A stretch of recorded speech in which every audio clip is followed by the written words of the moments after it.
I was ready this time. Boom! We are live Spaghetti salad. once more. Back at it again with another exciting episode of the Vagabonds on Baggage Claim D&D. I did the whole intro right. Didn't mess up the names. Proud of you. Wow, great. Somebody is giving us a follow. That's cool. Very excited for us to Love start. you. Welcome back. Side of my face is very dark because my light's not bright enough. So we'll fix that real quick. We are back again, ready to jump in. So one thing I wanted to say first to my players, I'm going to change up a little bit of the way that I do descriptions. So ordinarily, we go to a place and I give you a basic description and then I say two people roll and then you roll and then I tell you more detail based on what you roll. But I think what I want to try out for the next couple of sessions is I'll give a basic description, which would be like what everyone notices, right? This would be like, hey, you notice that there's dirt on the ground and there's a building in front of you, right? Stuff that no one can miss. And then whatever you all would like to look at, so like say we go into a room and you're like, you know what, I really want to check and see their books. Or I want to look around and see if I can find evidence of alchemy or something like that. Then that allows you to express your character's interests in the way that you're exploring the environments that we're working in here. So I'm not necessarily going to limit it to two people, except for in specific instances, but I'd like to work towards doing that because it's a lot less that I have to write, and it allows you all to express a little more about who your characters are, what you like, what you don't like, through the things that you're looking at and the way you're interacting with the environments. So I meant to say that before we actually got live, but here we are. So, unless anyone has anything else that they would like. Does that make sense, by the way? Yeah. Yes. Okay. All right, cool. I vibe with it. Just making sure. Yes. I had a quick question before we start, unrelated to that. Okay. And you might have been planning to say this at the end, so sorry, but are we planning on having a session next week? Yes. Is there a reason we wouldn't? Move-in day. Yeah. Oh. Yeah, for those of us. You live on move-in campus, day. people. Y'all Yeah, should have moved in the morning. That's right. If you guys would like to, we can. I can also. It's no problem to take a week off. It's no big deal. I'm not moving, so it's not any different for me to do things. I'll be being an RA, so I'd appreciate a day off. Yeah, we can do that. Does that sound good to everybody? Yeah, I have a later move-in time, so it would have been pretty tight for me, but... Okay, yeah. So we'll take a break next week, which is good. So Y'all nerds could just go get dinner with me instead. Yeah. Because now, if you aren't moving. So, that sounds good. So yeah, we'll be off next week, and we'll resume our adventures the week after. Just so we're clear, for everybody. Okay. Well, without anything else, hold on. Let me turn off the birds here because don't need birds. All right now. All right. Without further ado, let's go ahead with a recap, which I believe Brandon is doing. That's me this week. Okay. Woo! Let's see what I got. Last time on The Vagabonds, the party prepared to launch their ambush on enemy forces, first having to wait several minutes as Xerius ritual cast silence. Among the party's foes were Zane, captain of the Haversteve Guard, and Samara, head of the Scries. Our heroes launched into action, quickly dispatching a few of the lackeys before Samara reacted, summoning a squadron of undead soldiers. Xerius did the stealthiest thing he could think of, starting a forest fire. Inaira called on the power of nature to buffet her enemies with branches and rocks alike. Varus engaged in a duel with Samara and had a near-death experience as his body was nearly disintegrated in its entirety. But after a long battle, the adventurers and their new ally Ezekiel were able to slay their adversaries, striking a huge blow against Tadriel's forces. Kanan was able to retrieve a mysterious box with a mystical lock belonging to Samara, while the rest of the party retrieved the packs left behind at the enemy camp, before quickly quenching the forest fire with a cascading tidal wave of water, courtesy of Inaira. She's scarier than she looks, people. And so the party continued on their journey towards the mines of the Rimmis Mountain Range. During the evening watch, Zelene and Kanan conversed, addressing Kanan's seemingly pent-up resentment and ferocity in battle, claiming some baggage, if you will. Later that evening, Ezekiel and Harriet shared a tender moment, wherein Harriet attempted to reassure and welcome Ezekiel, although his response was expectedly melancholy in tone. However, there seemed to be a glint of growing camaraderie between Ezekiel and the rest of the group. In the morning, the party searched the satchels they had obtained a few nights prior. Inside were basic supplies, as well as a few signifying marks belonging to both Zane and Samara, which may prove useful in the future. Among the notable belongings were scraps of a spell, which Kanan determined to be some sort of anti-scry incantation, similar to something found by the party long ago at Balthazar's. Will the party light another forest on fire? Will Ezekiel get to enjoy his tea in peace? Will the party ever find 25 pounds of ivory? You probably won't find out the answers to these specific questions on this week's exciting episode of The Vagabonds. That's excellent. So good. That Okay. was great. Oh, boy. Oh, that was so good. Not the tea and ivory. I realize this is Brandon's first Vagabonds bonfire. I can be the say last. It will not be the last. 100% certainty there will be more forest fires. Smokey the Bear, sponsor us because we have a lot of great built-in taglines. That's right. Okay. Well, we're going to jump in here, get our mood music going, our sound environment. You all settled in for a night. The night passed, and you woke up in the morning. That's when you decided what to do with the bags, and you set out again off across the plains. Correct? Is that where? I think that's where we left off. Okay. Yeah. So, we're not going to do each night because, frankly, I'm not going to throw a bunch of level 1 bandits at you. It just doesn't, there's not a lot of purpose. that. Plus, there's nobody roaming around in the open fields of this area. They keep things pretty tightly controlled. So, we're going to progress through the travel a little more quickly than we ordinarily might. But we'll continue with a few things here. So, day after day passes while you trudge across the plains, only occasionally seeing wild animals and hearing the cawing of distant crows that seem to be following you, apparently waiting for an easy meal. Occasionally, you find worn-out pathways, old roads, and the odd village along your route. In every case where you find buildings, they all appear as the ones in Greywitch did. That is, the stones that make up the village walls and most of the structures have been apparently melted in some way or another, though not by heat. Still, you pass through these without the danger and creeping terror of the bone claw you faced before, and you continue on your way. Ever present in your traveling is the enormous Rimmis Mountain Range, vaulting up to the north, and the rainfall pouring out from the thick clouds overhead. Day by day they grow larger, taller, more imposing, and day by day you draw nearer to their base, and the gold mines that once nearly buzzed with activity. About halfway through your trip so far, you finally see the actual sloping base of the peaks come into clear view, no longer obscured by the fog or rainfall, but still the entrances of the mines and their camps remain out of sight. For now.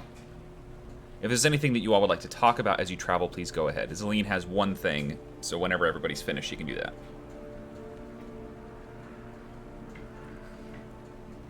There will be a moment, probably I'm guessing this is multiple hours of journey. Several days, yeah. Okay, yeah, so within the first, 6 hours of the first day's journey, Kanan's gonna go over to Enira. Okay. And just kind of hang out by her and be like, Enira, if you're open to talk. I mean, what else do we have to do with our time, right? Right. I don't know. I just was gonna ask, who are you? I mean, What? Forrest gave me advice to just get to know you. And Well, you already know the basics, I suppose. not really. I mean, I Well, would what- like to. Let's Let's set a baseline. What do you know about me, and then I'll fill in the details. I don't think you want to know what I think I know about you. That's fair. Well, I'm an Ira. I'm a wood elf. I see that. Red hair. You're I'm- good at embroidery. Or Oh, there, that's I can't a embroider. stretch. That's a stretch. Well, I'm missing a finger, so Well, I've better seen than I people- could do. I've seen people embroider with 1 or 2 fingers, you know. But I'm apparently a child of the Anthracene, whatever that means. So that's cool. Are you? I mean, the ethereal lady that I tore the rib from called me that. And Well, I I'm- mean, who I'm knows inclined to how long believe her. she's been down there? She might just be relieved to see someone who does nature magic. That's fair.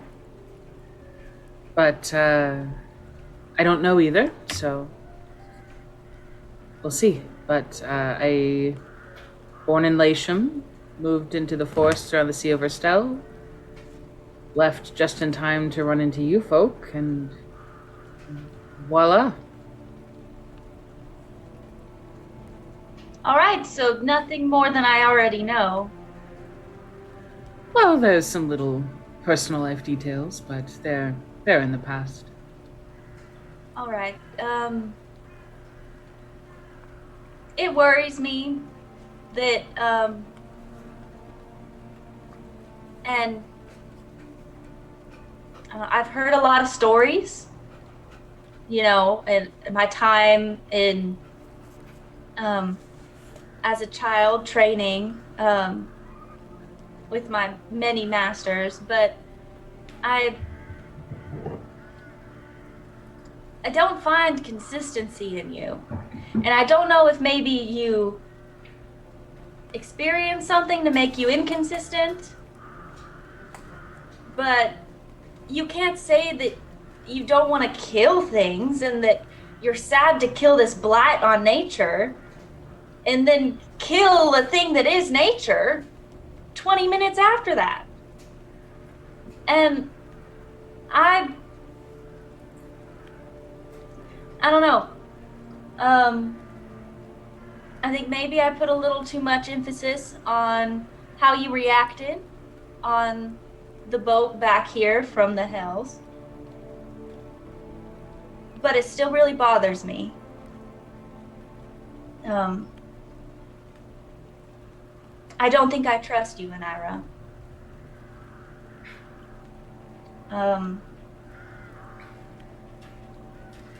But I'll fight for you for now. So just don't give me a reason to not. I will say I was not happy to kill the thing that was nature. That was, I don't know if you saw, but she literally grabbed my hand and pulled her rib out. Her hand was there, I couldn't pull away if I tried. So now we have a thing to get rid of our common evil, right? And I'm kind of bound to use it whether I wanted to or not now. So you're allowed to distrust me. I'm not gonna try and convince you otherwise, because that will come with actions in time, right? All right, well, I'll try to get to know you more. I don't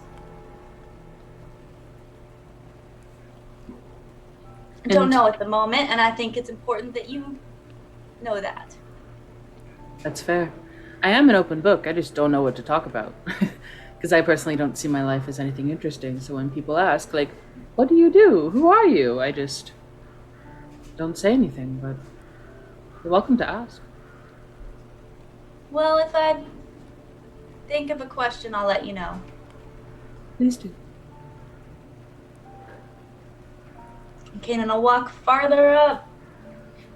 Naira will stay about where she was, which is probably near, like, the mid-back. Probably. All right. Sounds great. So that happens on the first day, first several hours of traveling. Is there anything anyone else would like to do or say or talk about with amongst each other while you're traveling? Do we know about how long this journey is? It's about a 4-day trip. Okay. 5 days, 4 to 5 days, depending on, how long it takes you. So then on like the third day, Varus would casually slide over to Ezekiel and just kind of lean over, get in probably awkwardly close to his ear and, hey, how are you holding up? I'm all right. I'm actually quite used to marching, as odd as that seems. Well, that's good. No, I was more referring to hanging out with us, I guess. Forgive my bluntness, but your group is most unusual. But then again, I've spent a lot of time around unusual people. Well, as someone who's traveled a bit around this place, we are certainly the most unusual people I have ever met. I would concur with that. Does it bother you at all? I know that unusual can be good or bad. I just want to make sure that you're not, like, being tortured to be here or something. It is different. I'm still trying to figure it out myself. But I think a small part of me enjoys being with people again. Well, that's good to hear. I know that you can, or at least I think it appears that you tend to be a bit more closed off or reserved, but I hope you know that if you ever need a person for anything, hi, I'm good at people. So You have been quite welcoming. I just know that, Almost too welcoming. well, that's my problem, I guess, but I just know that, well, Kanan, and we love her for it, she saw you and punched you in the face twice, so It was quite off-putting. Although I've been make punched sure, before. yeah, that there's enough on both sides, like the people making sure that you're in line, and then the people also saying that, hey, you're welcome here, we're a team, we're doing things together now, at least for now. So Well, I hope I can make myself useful in some way. Don't have a lot of skills, but I do hope that you'll continue to help me as well. yeah. And if you ever have questions about any of the others and like why you might have been punched in the face, I'm happy to answer them. I'm quite good at putting things together, but I'll let you know.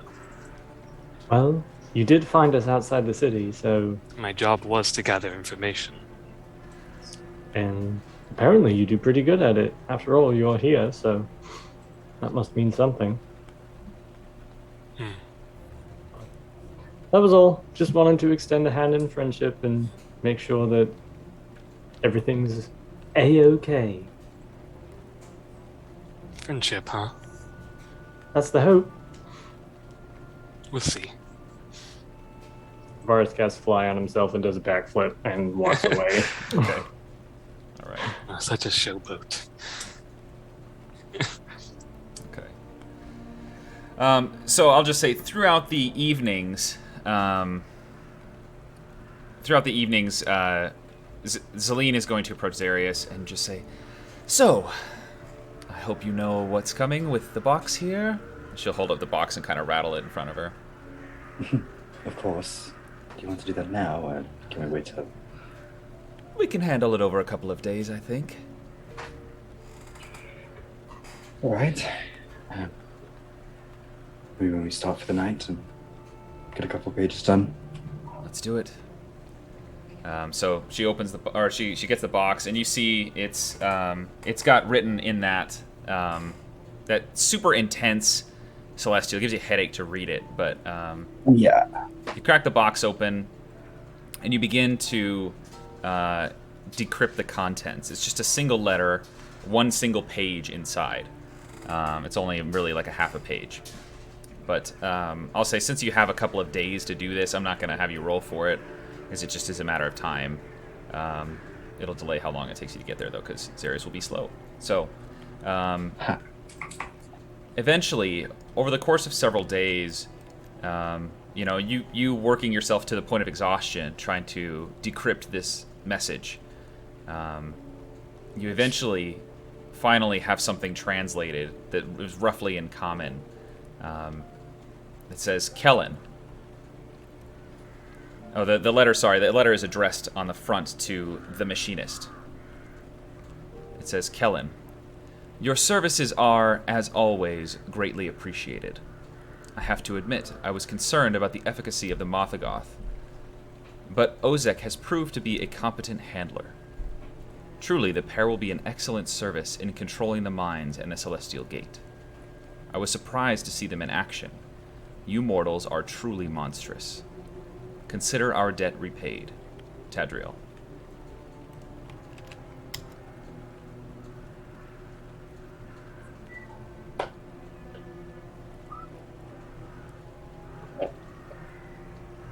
So Zelene reads that out at night, so everyone can hear.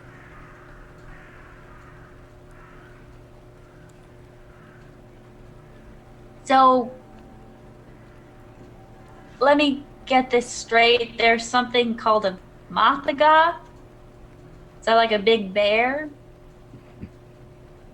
Doubtful. Could be. So I'm not the only one that's clueless about that. Know what the majority, well, not the majority, but a few of these words mean. I'm sure we'll find out as we get closer to the mines. Oh, there's nothing pleasant to be found out in that note. That's all I gather. The fact that Tadriel is reaching out for help in controlling the mines is a little disconcerting. What do you mean? Well, if an angel is having a difficult time controlling a territory, I wonder at our chances.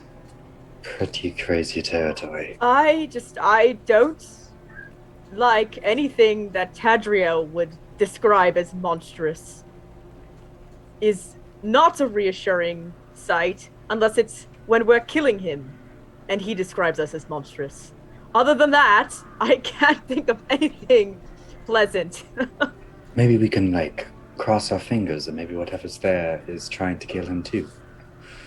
Probably not, but... It seems like an alliance type of thing. Yeah. So, Congratulations. Congratulations. I mean, it sounds like we're gonna need to be careful. I think I'm not careful sure is that was prudent. in question. I'm also a little concerned that Tadriel was surprised. It doesn't seem, for according to his statements, an immortal being. Surprise is something that is a little unsettling. I think it's a lot unsettling. Yes.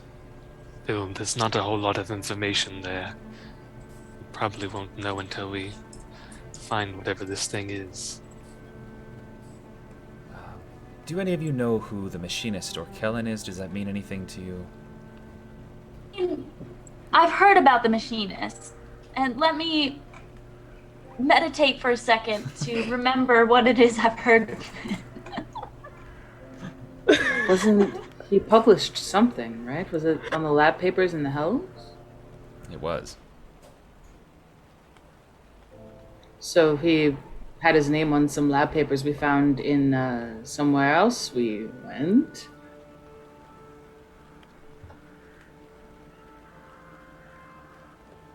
So that's Machinist, cool. that seems to imply that he works with technology of some sort. Have you encountered anything like that on your journeys?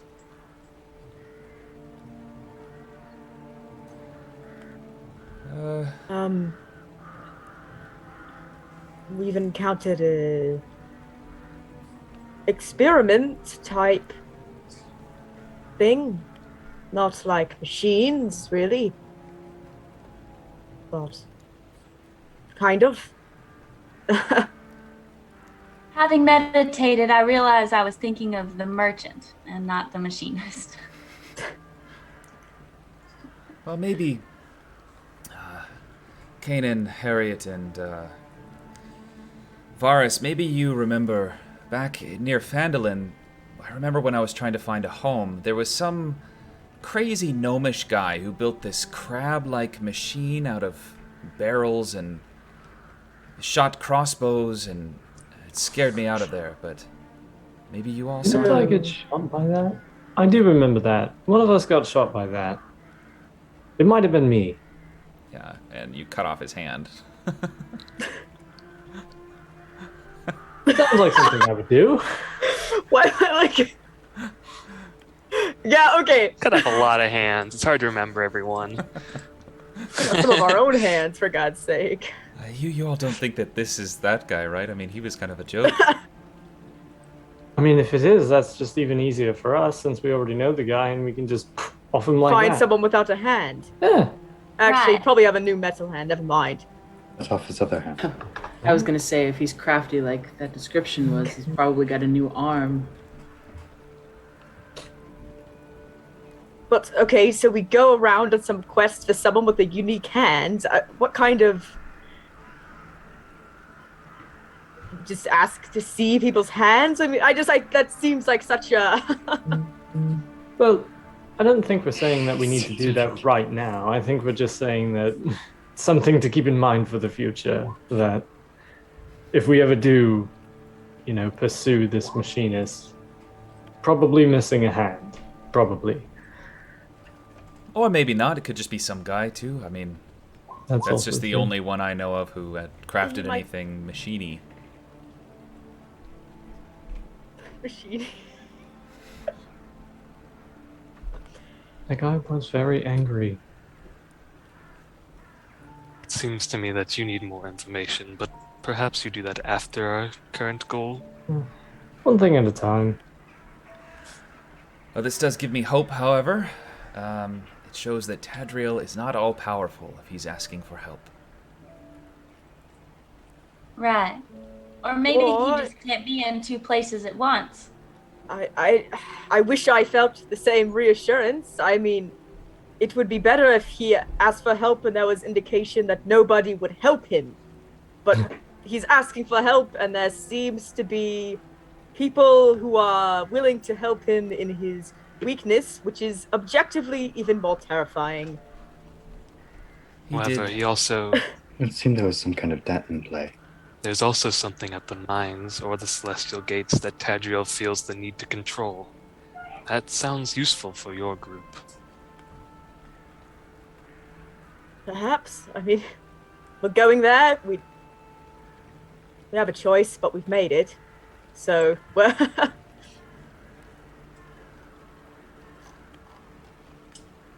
I'm just worried if assuming it's not just that Tadriel can't be in two places at once, which is a very possible idea. The other thought in my head is that if he can't take care of this, that means there's someone more powerful than him, potentially. So just keep that in mind. That person who might be more powerful than an angel is in the mines. Or maybe it's like rock, paper, scissors. Maybe Tadriel What? simply lacks the skill set to defeat whatever it is.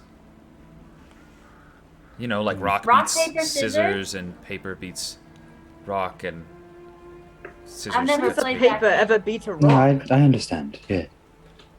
No, it's We've like all a child. not heard of rock, paper, It's a scissors. child's game. Have you not? Harriet? No. Not We didn't play games when not your I don't cup think of I- tea, if you will. Used scissors until I was like 45. I believe I learned that game as Boulder Parchment Shears. Is that a regional dialect? Yes, it's Got the it's the boulder same thing. parchment It's just slightly shears. different. It must be an Elvish thing, because that's what I remember too. A regional dialect, except we're in different regions. Which region? Upstate New York. Yeah, just Upstate, the Okay, Tatar- someone's teaching me this as we're walking. Yes, this is as we're walking. I can do so it. you've got Yeah. rock, which beats. And then you all learn the wonders of rock, paper, scissors. The knowledge. The party is now officially big-brained, and the game is over. It's the end. Machinist? I don't know That's him. it. Yeah, look at Have this. you We got seen this rock, paper, letter- scissors? That's a really- Let's This go. letter, Those the are really whole short bunch of session, man. information in it. We approach Tadriel. Machinist, Kellen. Tadriel, we have one thing. Our duel must commence. I Yeah. didn't Rock, think that's how paper, this arc would scissors. end. Tadriel, I Wow. challenge you to trial by rock, paper, scissors. Winner takes the other's life. That's how you get into the celestial gate, bro. It's how you That's 2 out of control 3. it. All right. 2 out of 3. 3 out of 5. 3 out of 5. All 5 right. out of 7. Well, Oh. Sorry. go ahead. I was gonna say during that like conversation time, it's kind of just a given that Harriet messages Jen every night, so I Okay. don't say it all the time Sure. unless Yeah, it's yeah. like relevant. But following this conversation, she would like to ask a message particular Sure. thing. So Go ahead. yeah, she'll just, assuming she'd been updating along the way, whatever. Harriet's like,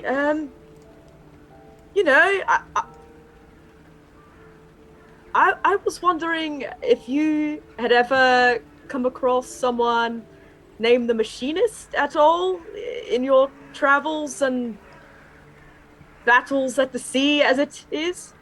That's all. Love you. Night. A few moments pass, and you hear the same, familiar crashing of waves. And she goes,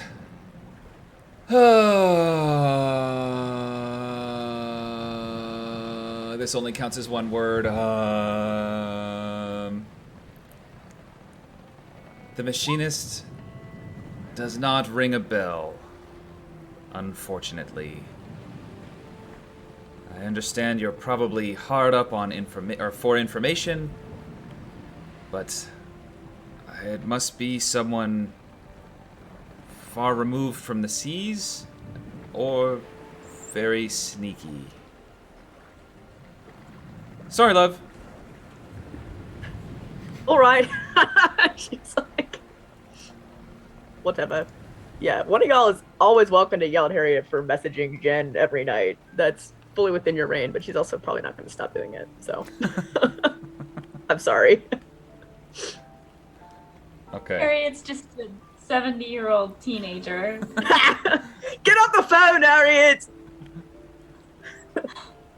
20 more words, Mom.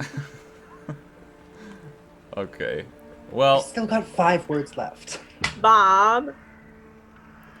I don't care if they're tracking us. about mid-afternoon on the 4th day, it takes a little longer because of the translation of the letter and Zarius taking several points of exhaustion in doing so. But you finally begin to see evidence of an old mining camp come into view. The rain has, for now, lightened up and given you a brief bit of clarity. What, if anything, would you all like to look for? Like, in particular, are you trying to explore the natural state of things around the camp? Do you want to go into the camp and look around? You're still a ways off for now, so that's what I'm giving you a little bit of time. If you want to prepare anything, if you want to do anything. Yeah, Kanan wants to look around in the camp for like signs of life, but not like natural life. Okay. So like trinkets, journals, memorabilia, Okay. etc. So Kanan, go ahead and roll a perception check.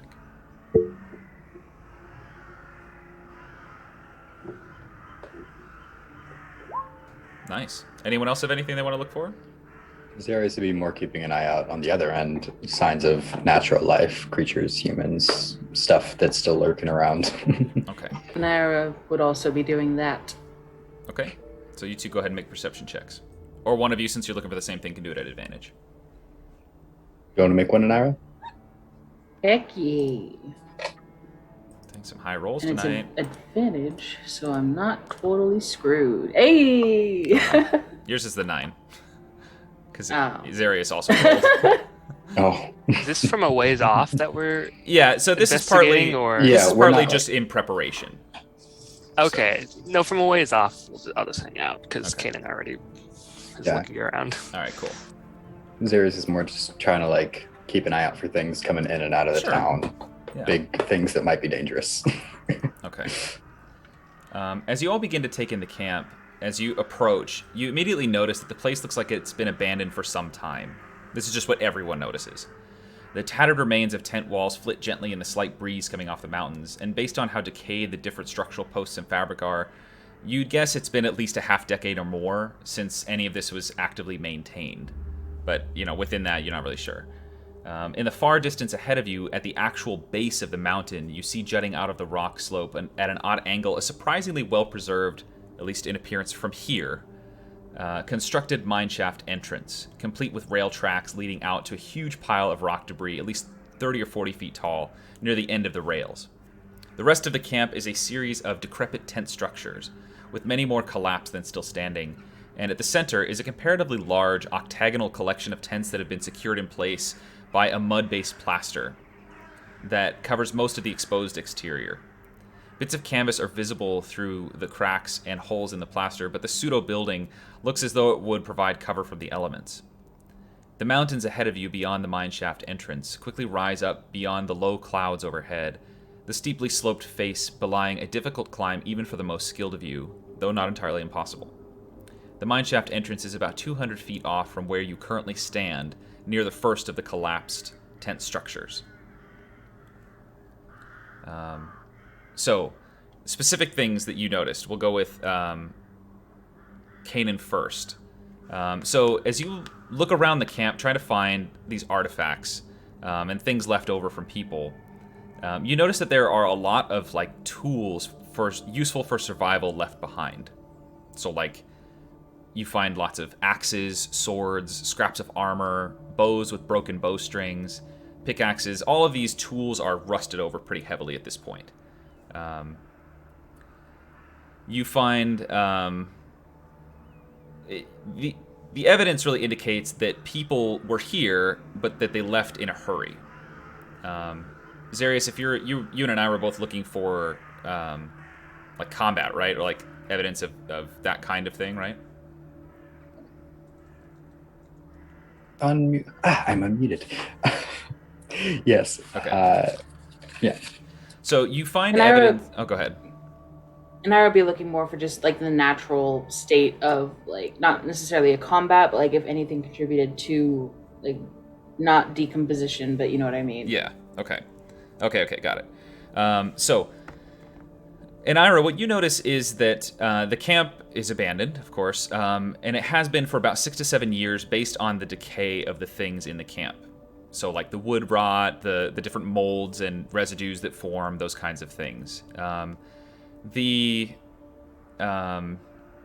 area is surprisingly devoid of vegetation, especially considering how intense the rainfall is. It's really odd that this area is so empty of grasses and low bushes and those kinds of things.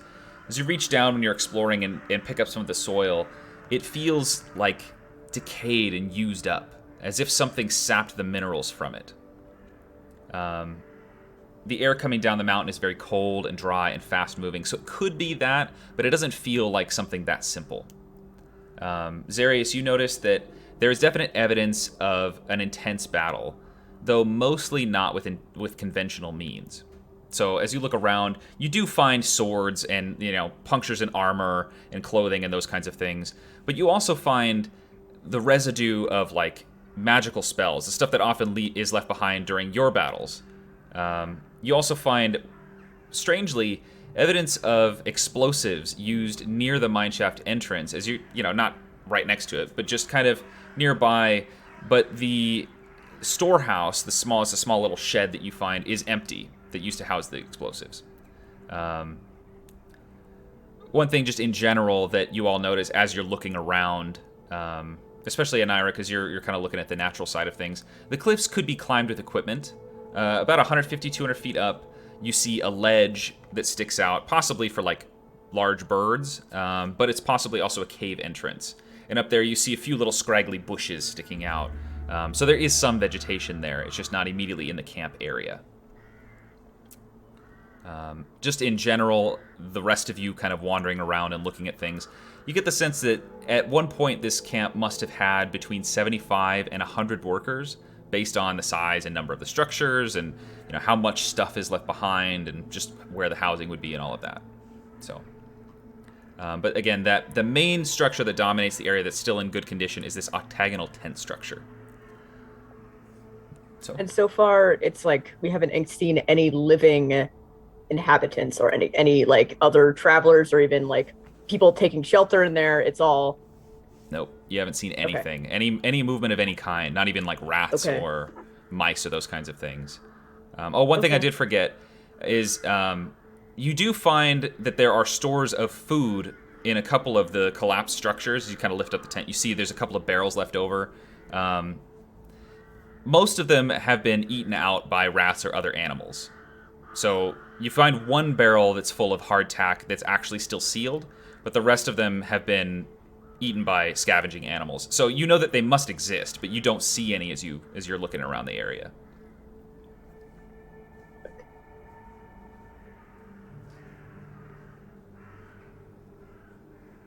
I'm not sure if I find the absence of everything comforting or concerning. That's where I stand. Pickaxes and stuff. And apparently champagne.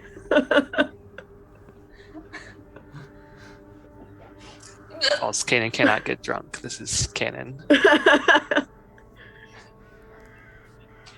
Am I able to look around for like any sorts of records or anything that looks like written documentation?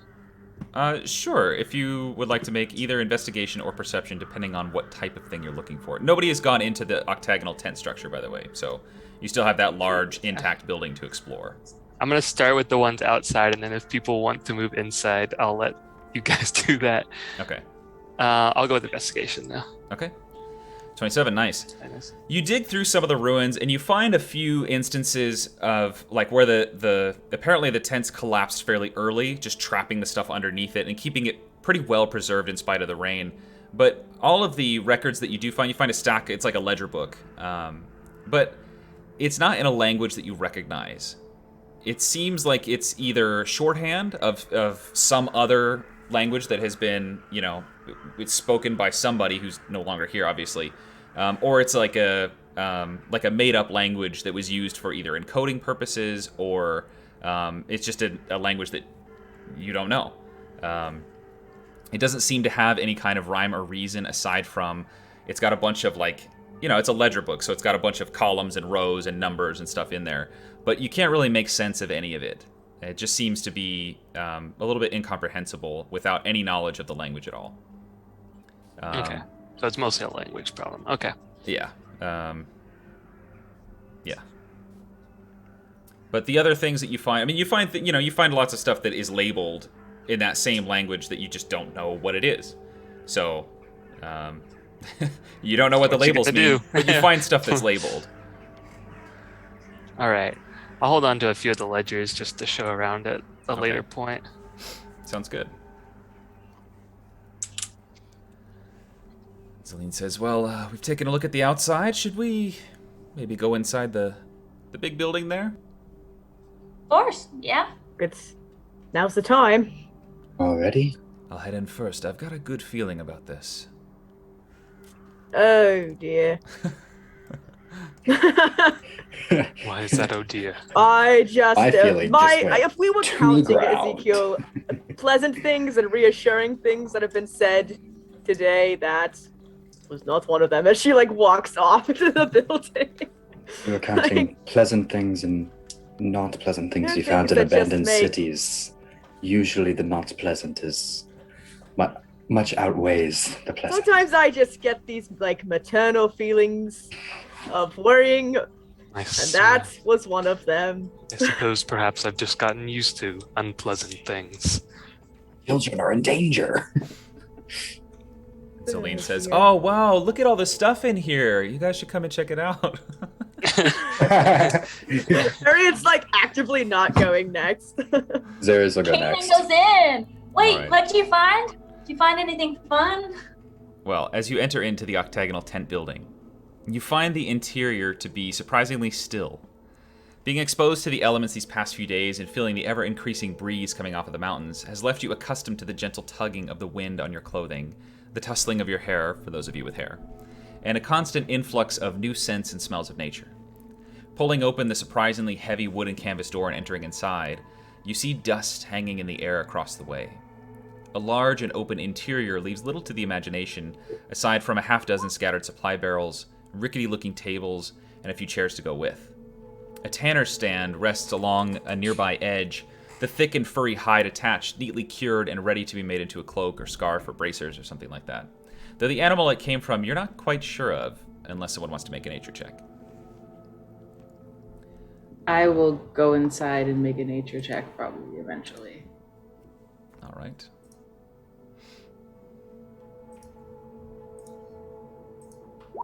Oh, come on. You're not sure. It's got 5 legs, and it's like That's a lot. weird, almost like a goat head, it looks like, but it's cut off at the actual base of the head, so you're not quite sure. It's just the skin of the animal, so. But it's got 5 legs, which is the weird thing.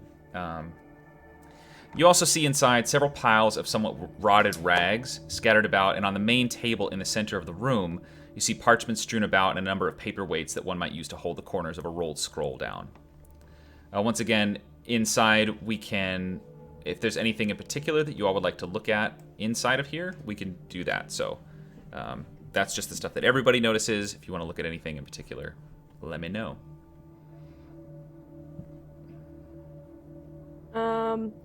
Harriet is like has the machinist on the brain. Mm-hmm. Wants to look like, and just with her blacksmithing knowledge, wants to look more for like more metal or mechanical type of things, if there happen to be any. If Okay. there's not, that's fine. But that's kind of what she's on the back of her mind looking for, seeing if there's any links to the papers we found earlier. And Okay. Zeres will second that. So. Okay, so the two of you make investigation checks are one at advantage. Since this is a little more than having to, you're having to dig through stuff and look around. You want to do an advantage, Harriet, or do you want me to make one too? Sure, I can do that. You said investigation? Yeah. Okay, good. You don't find any real metal like artifacts, really. Aside from, you do find a necklace with just like a nugget of gold on it. It looks like somebody, maybe their first one or something like that. They just made it into their first. Okay. It's only worth like half Shop a gold class piece. final project. Right. Yeah, it's worth about half a gold piece, you'd say. The chain is just basic iron. It's nothing special, but it looks like this was a sentimental thing. But you find it amongst a bunch of clothing. You kind of have to dig through. And you notice as you're digging through, the clothing is really made for function rather than comfort. It's basic in terms of style, but it's got lots of like loops and pockets and other little, containers to accommodate miners. As you're looking through these rags, you do find a small container about the size of a cigar box. It doesn't appear to be trapped or anything like that. Just as a box. She'll open it. Okay. Make a Constitution saving throw. Bye, guys.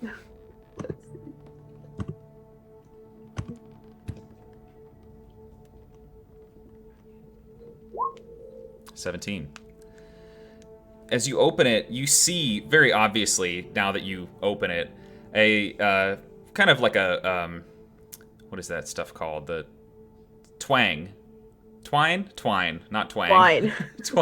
A twine. Someone's accent in here. Well, howdy, y'all. It's Kanan's dialect just like comes out of the box. You open the lid, and the piece of twine is very obvious now that you're looking at it. If you to just, Harriet kind of like face palms to Yeah. herself. And as the twine pops off the hook on the top of the box, this purplish gas just juts out and hits you right in the face. And it kind of gets in your nostrils, and you find yourself sneezing for a second before collapsing on the ground unconscious. The rest of you see Bye, Harriet guys. pop the box open and then fall asleep. Harriet? Harriet? Rush over there. Yeah, run over and start like shaking her shoulder. Okay. Checking for vitals. Yeah, make a medicine check. Kanan will help you. Okay, make it at advantage. The twang was too strong. The twang. The twang. Twang. Dwang. Okay, 23. It takes you a second to kind of get in the zone of like, oh wait, this isn't Varus or Kanan. This is, a Dragonborn, so I gotta find the right vital spots.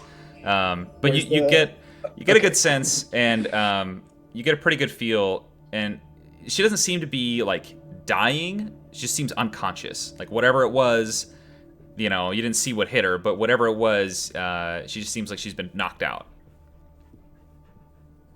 Been hit by the sleep spell before? I don't even know if he knows what that is.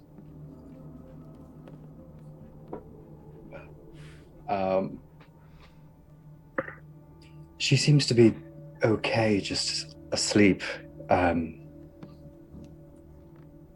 Not entirely. I've tried shaking her a little bit.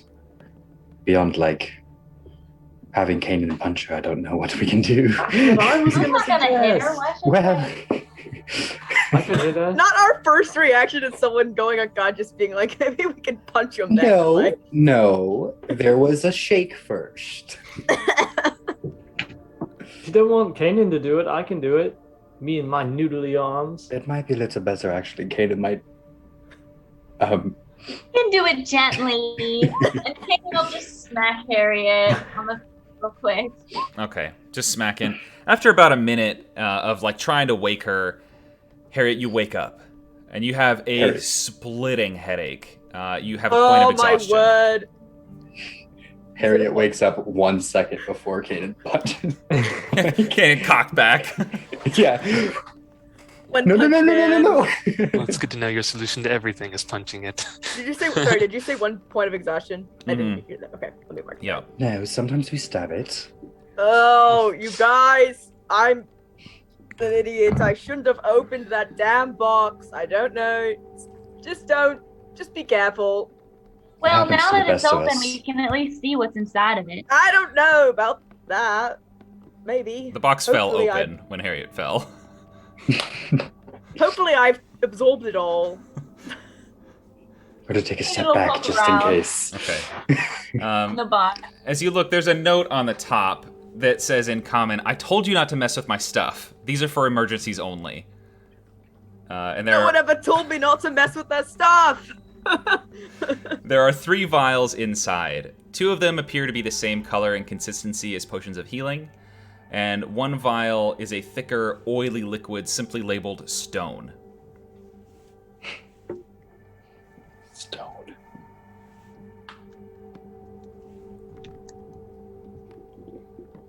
Is anything worth it over there? I feel like my head is like splitting in 2. Well, I mean, I think this is a potion of healing. You can have it if you want. I don't know if that'll help. You earned it. I don't know if I earned it. Pretty dumb. I think you deserve it. Stone. I don't know Stone. if maybe it's someone's like gallstone or something, but No, what? Gross. Okay, you can hold on to that one, Kanan. Your first thought was a gallstone? You know, I was thinking about taking it, but not anymore. What's like the color and consistency of it? It's really oily, and it's like this sort of, it's like a goldish, grayish rust color on the inside. But it's like mixing oil and water, so you can see if you spin it around, it'll all kind of go together, but it pretty quickly separates. It's roughly the consistency of a gallstone. Let me meditate. I'm not a cleric. for I don't know what a little bit. gallstone is. Neither do I. That's not reassuring. I meditate and throw my memory back to the hells. where you encountered gallstones? Oh yeah, No. all the time. I They're thought just- it was talking about like getting stoned, like for a good time. I Scattered thought it across was the when you like ground. turned to stone. That's pretty sure- our trauma. We've encountered like vendors trying to sell us potions of stone skin and stuff, right? Yeah. Does it look like those? No. Okay.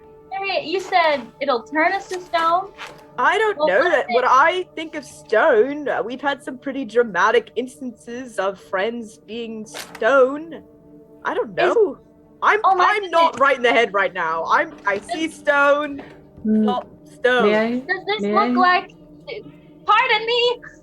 Does this look like the potion that Corzin gave us before we went into Old Calamon? It's the exact same. Okay. Remember? Pardon me. Excuse me. You last night with the kids that were in the parking lot yelling. Oh my goodness. Use your I like inside midnight. mind voices. I pulled a mom. I was like, "You kids need to go to bed," and they were like, "Okay." What?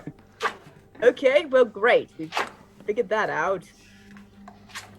I don't So, remember that. Darius, do you want this one? Oh, sure. I don't remember if you were with us when. Yeah.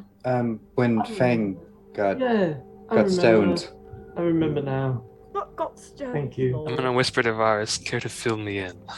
It's for when you get turned to stone, you sprinkle it on you, and then you get unstoned. I see. Unstoned. Stoned. You get sober. It's for when you've had too much pumpkin tea and you gotta Yeah. like nurse the. You know what, Harriet? I What? have heard for splitting headaches that licking your eye helps a lot. What, Varus? Whatever your middle names are, Holivian. Whatever your little names are. Do I'm not just mock me saying. in my time of pain. I don't know if it's true, it's just what I've heard. I probably told you that. Probably. I already do that. I think Voss just wants to capture the mental image so that he can It's paint what it you later. know when you wake up and you haven't fully like got your like second skin off for the month and there's still some stuck on your eye. That's what you have to do. Sorry, second skin. It's like once a month, you know? And you just like lose your outer skin. But sometimes like around the eye it gets really stuck. So like I don't know. I can't say I've had that experience. No, my skin usually comes off pretty clean. Well, when you get older, Zarius, like me, that's just the kind of stuff you have to deal with. Anyways, is there anything else in here? Matt, can I look at the parchment? Yeah, the stuff on the table. Yeah. Zelina's right there with you looking at it. So if you'd like to make the investigation check with advantage, you can. Ezekiel's shaking his head. Harriet's just drinking tea. I'm drinking liquor. Nice, 28. Okay. So, most of the papers on the table are in a language. It's the same language you recognize from outside. You don't know what it is, and they seem to be a little more than like scraps and reminders and that kind of thing. As you push aside the different papers, sorting through them to try to find anything of value or interest, you notice that there's a map underneath it. That's the main big document that goes over most of the table. You also notice that the table has a strange kind of crumbly substance smeared onto it underneath the map and the rest of the papers. Would you like to look at it? Sure. Okay. But you did just open a box and have someone get knocked out. It's too late. But yeah, no, I'll It's do like it. you're doing it. We can't say You pull the papers off, just kind of pull it up and look, and you see written in the faded brownish red of dried blood the words, "Don't let them see you," scrawled across the table. What? You all might want to come look at this. Oh.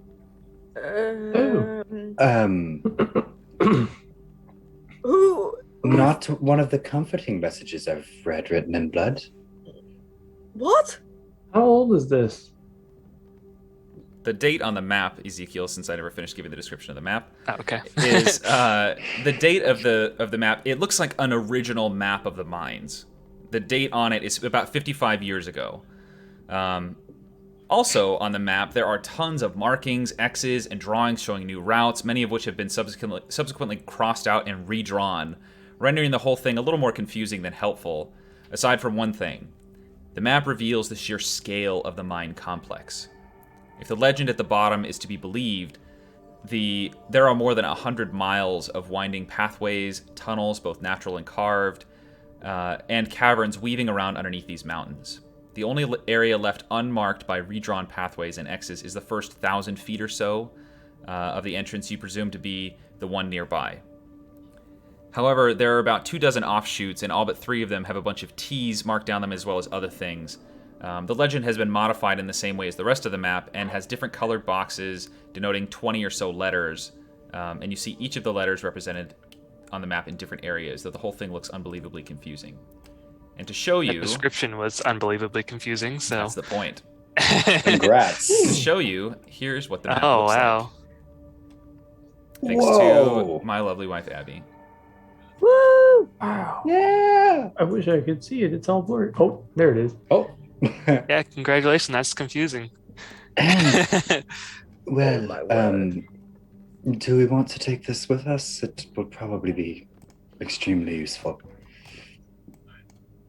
Or we could have Extremely. Varus here do a. Well, we could have Varus do another rendition of it, if he really wants to. If we need to leave it. Seems to me we might need a bit more to go on than just a map, or else we're going to get quickly lost. I can at least read the word unsafe, so I believe it is useful. I think we should take it. I don't need to draw it again. Nothing I draw could be better than this, at least, or more revealing. You know what I mean.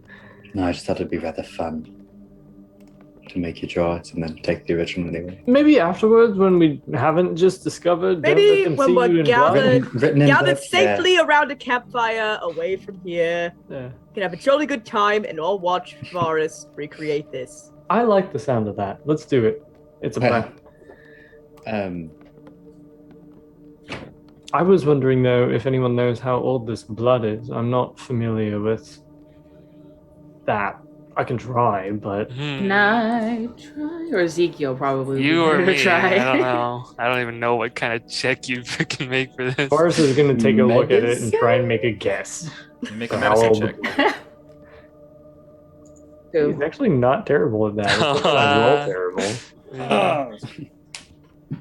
I had to Am I trying as well, or is it just? Yeah, you can give it a shot too. I rolled a 5. Go. Oh, you rolled. Wait. Can I do it not to check the age of the blood, but just to see if I can get a 7? Oh. But 5 and 5 6 plus does. 6. Yeah, there you go. Oh, there we go. Yes. That's how math works. Yes. Oh dear. Oh dear. This blood, It's blood. probably yesterday. That's what I would guess. Yep. I was Yes. gonna say. Today. I was going to 30 say like 30 years 90 ago. years. Oh. Yeah. Oh dear. Well, there's a very wide span there. I think this is definitely like yesterday. No, it'd be a lighter shade of red.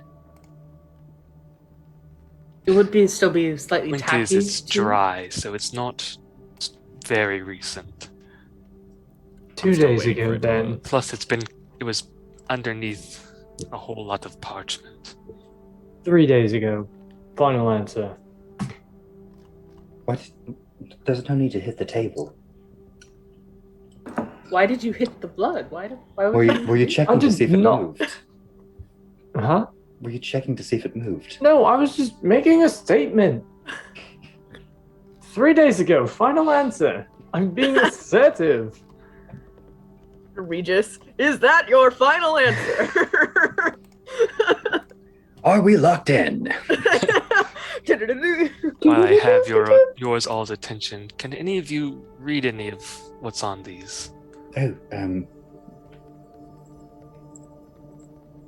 can any of us read what's on it? I think we're all trying, but I don't think. I would say everybody go ahead and make an intelligence check. Everyone? Something Everybody. we're known for. Forrest. Oh, intelligence checks. Varus is too busy thinking about the fact that he just hit a table with dried blood, and now there's a little flecks of blood on his hand. Oh no. Varus is confused by his blood flakes. Ezekiel, the only thing that you notice is that there are... It looks like most of it is in that same language that you saw elsewhere. You don't know what it means. Yeah, and I don't have an inkling of what language it is. You do not. Okay. It's not anything that you have been exposed to before. You do notice that the unsafe in the orange there is in common. It's just in bad common. So you recognize that. So you can assume maybe there are other notes that are like that, but you aren't. I mean, it could be anything. Okay, so yeah, we don't have any idea. Yeah. But it looks like all of these additions and notes on here were added later. They weren't on the original map. So, you know. Interesting, okay. We getting anything from this? These notes are after the fact, so either the minds have changed or someone's been here after the fact. It looks more like I don't know, like cherry juice spilt on it or something. Cherry juice. All right. I mean, in my defense, most of the blood I see is actively coming out of people. Oh, right. That is. Are we still talking about the blood? Or I don't even know what to say to that. Anyway. I mean, she's not wrong. So can we circle back to the part where there's this ominous warning? Don't let them see. I was kind of avoiding it, to be honest. I just want to make Part of the map sure. says But considering we Jennifer. don't know who they are or how they can see us, I don't know what exactly we can do about it. Could hide. Probably nothing. This one under the TN kind of looks like a smiley face.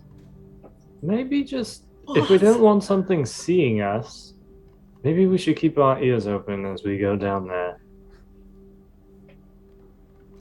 Because usually, you know, if we can see something, they can also see us. So if we want to have advance warning, keep our ears open.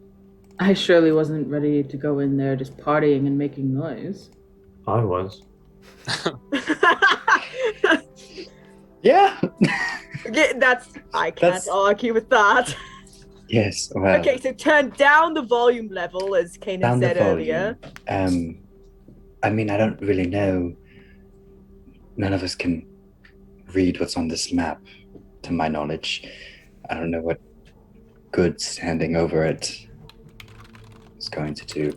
I think our best plan here at the moment is go in silently and take things as they come. That is what we're best at. Someone say it. So, onward. Anything else? Yes, I suppose. As Ezekiel, I mean, If if you have other ideas, you're I kind was just of... wondering if there's anything else in here you need to search before we leave. I'm not opening any more boxes. Maybe there's like another, like a key almost, not like the physical kind, but it's on a piece of paper. I don't know. I've never seen this language before. Right, but Zelene, Yes. I was curious. You looking at this map, do you know where we're going? Because this is very vast, and if we're just kind of walking like with no purpose and not towards a specific place, we could be in there months. Yes, so I admit I have been a little evasive about the potential allies that we're going to rescue, both about their character and how to actually find them. Now that we rest on the precipice of action, I feel it important to share what I know with all of you in case we become separated in this, what do we call it? A maze-like structure of mine shafts underneath us, in case we become isolated or separated within the tunnels. Things in these mines can be somewhat unpredictable, as our map here shows, and it is imperative that we succeed in this mission at any cost. The Gith trapped down there are not our allies. In fact, they seek the utter destruction of every life in this world. Oh. That's comforting. Important information. They are powerful soldiers, each with innate psychic abilities that manifest much like the magic that some of you possess. They believe it their sovereign right to rule over those on the material plane. They won't exactly be welcoming us with open arms. But, currently, they are imprisoned somewhere deep down within the maze-like network of these mines in the midst of an illithid colony. What I know about the illithids is woefully less than that of the Gith, but from my understanding, the illithid feed on their psychic abilities somehow, slowly draining them like a leech. To be frank, I do not know the actual location of the Gith within the colony, or the colony itself, or even what dangers might lie therein. I don't know what the illithid are capable of, and only some of the protections that they might have in store for us to fight through. What I do know, or at least what I believe to my very core, is that as much as the Gith hate life in this world, they hate breaking their oaths more. It is their greatest strength and our greatest advantage. We must simply ransom their lives and freedom for their promise to strike Tadril and his allies when we call.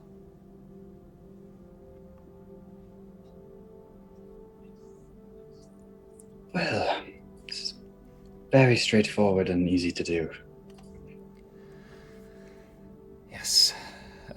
I know that this is potentially morally questionable, and Celine will look right at Ezekiel, but we have done this in recent times, so perhaps not that out of line for this group. Right, so we head to the biggest space there might be an encampment at? Well, yes, as far as where the colony is, I know we must descend to the very lowest depths of these mines, downward and onward as the saying goes. Once we begin to see flowing rivers of molten stone, we will be getting close. When we are nearing the illithid territory, according to my intelligence, which cost me a pretty penny, we will see a massive stone wall in an enormous cavern, with more molten stone pouring from spouts cut into it down to the pools below. Carved into the wall, we will see 2 stone statues with rubies for eyes guarding the gate. That will truly be the point of no return.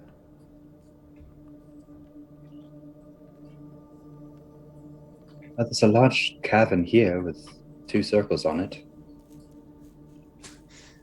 That's about the best I've got, to be honest. And that may be it. It may also not be it. I just know we have to go down. So now, you all Down it know is. exactly what I know, and I know it's not a lot to go off of. It's not unlike some of the other things we've done. Just kind of jumping in. I mean, we went to the hells with the sole objective of finding a person and killing him. And True. we found our way through it. How I'm much astounded worse? that you're all going along with this, but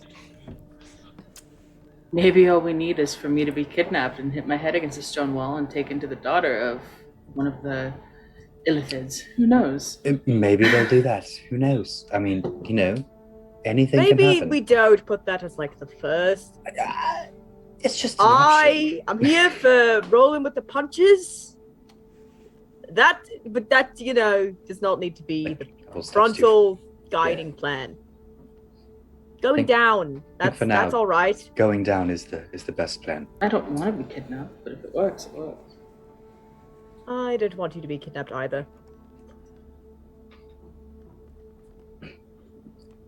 Well, around what time is it, Matt?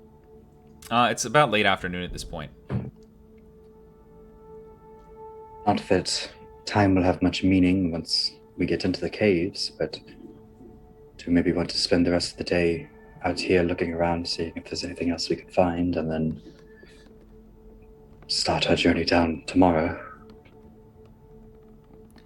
I mean, I'm definitely feeling it from that box. But, yeah.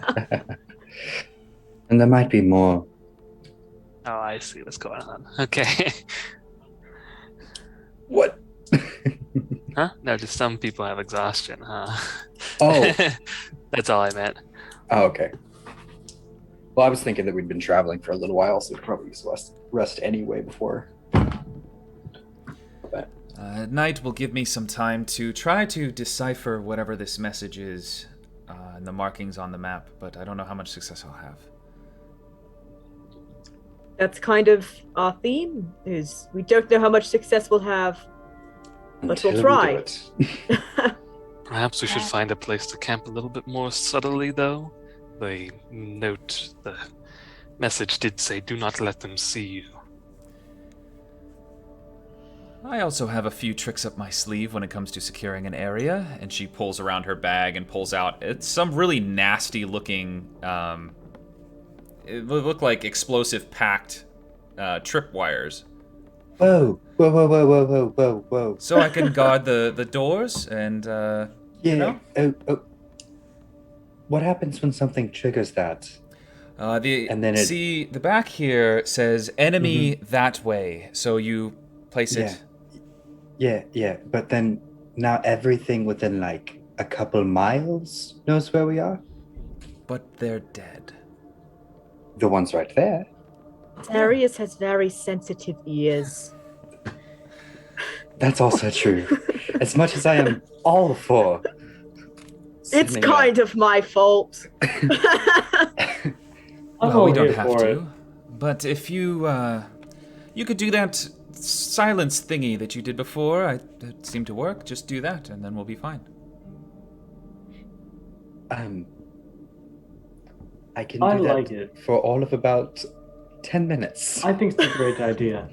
So then every 10 minutes you do it again. It's no big deal. Okay, no. Well, it takes you 10 minutes to cast it. Just keep doing it, right? Yeah, never sleep. See? Yeah, We'll be fine. I don't need to sleep. Good, then it's settled. Okay. Quick question, Zelene. If I leave and go just a couple feet down the cave, am I going to get exploded on my way back? If you hit the wire, yeah. So as long as I don't hit the wire. Okay. I can also just wait to set it until you come back.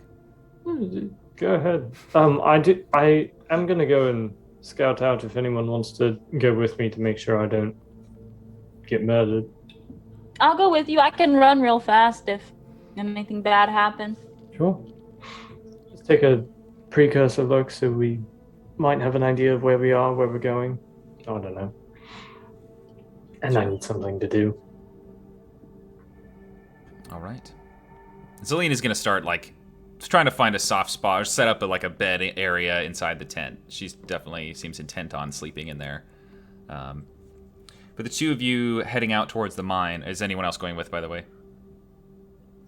No, okay. Harriet is staying in. Okay. Assuming it's dark in the cave. Yeah. Okay, so the two of you head out, and you're just heading straight towards the mine shaft, right? Okay. That's my intention, yeah. Okay. Following Barth's lead. All right. So you exit the tent, and you feel the breeze from the Rimmis Mountain Range. I'm going to switch the music just for you two. Oh. I got to find all my things here. I expect it. How far are you wanting to go in the into the cave? Either until we encounter a fork in the road, or if we're going for 5-10 minutes and we don't encounter a fork in the road, then we'll probably come back. Not super far. Okay. So being that it is getting dark, your vision isn't great. You're at that kind of twilight period where, even with dark vision, it just is hard to see. But you pass through the rest of the decrepit camp. You make your way across the open gap between you and the mine shaft, about to where the rails end. The rails extend about 50 feet out from the opening. Again, there's a cart nearby that's leaning on the big pile of rock debris. It looks like just, whatever they carve out, they just dump there. But you see that the entrance descends downward a little ways. So if you would like to descend further, go ahead and make a perception check to see what you see while you're down there. Sure. Before we walk in, Varus will do a thing where he silent images a canary, has it fly in like 20 feet, and then just onto the ground. Okay. Okay, As a sounds joke. good. 23, pretty good. So yeah, you descend downward and you push forward first 25, 30 feet, going kind of slow, being careful, keeping your eyes out. And it looks like a pretty basic mine shaft. The big thing that you notice is that the support structures are in really good shape, like surprisingly good shape. They look like they don't look like they're maintained. They just look like they were built really well the first time. It's a combination of stone interwoven with wood, so it's very, very like high level craftsmanship in this entryway. But the entry, like cavern thing, is huge. It's really big, but just a single track of rails leading in. You push in, and you go through a few curves here and there. You get 50 feet, 75 feet. 100 feet, and about this point, you see the room open up, and the rails stop, and you see 3 branching pathways extending out in front of you in different directions. One straight ahead, one to the left, and one to the right.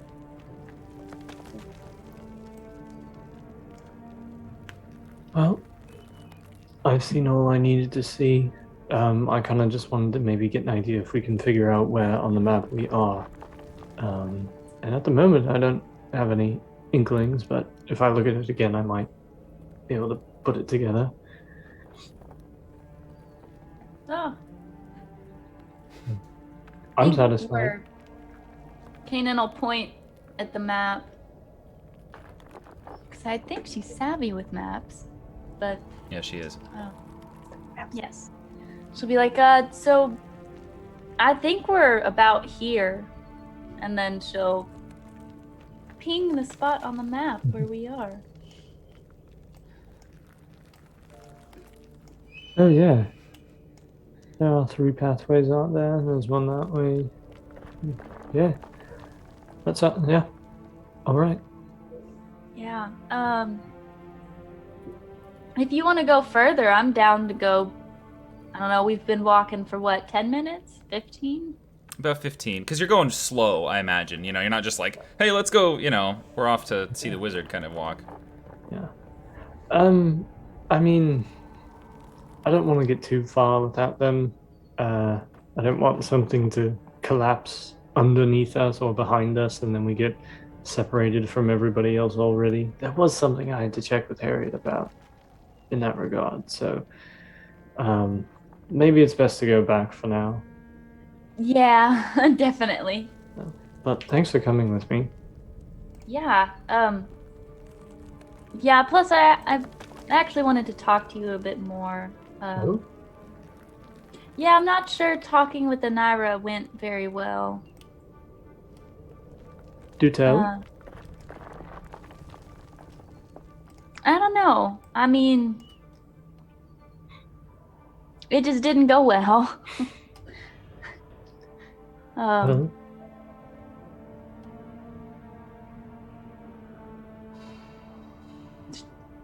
mean, it just, I don't know if maybe I'm approaching it wrong, or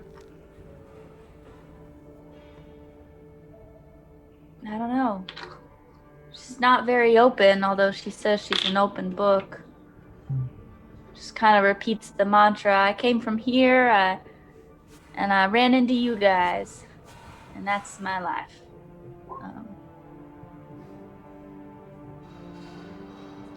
Well, let's start walking back and we can continue talking about this. If we weren't already walking, and looks down at his feet. Are we moving? Yeah, I figured you started to head back. Yeah. As you near the rail set again, and you get, you know, maybe 50 feet closer towards the entrance, you hear a low roar echo through the caverns. And you quicken your pace a little bit to get out. Yeah. Let's continue this conversation when we get back. Harriet I did sneezed really not loud. like that Sorry, guys. at all. Let's go. Okay, so you exit out of the mine, feeling the relief, and quickly, you realize you might have freaked yourself out a little bit. May have been your imagination, may have been something else. You're not quite sure, but you you slow down and continue talking. Well, whew. I mean, things like that can take time, and especially if,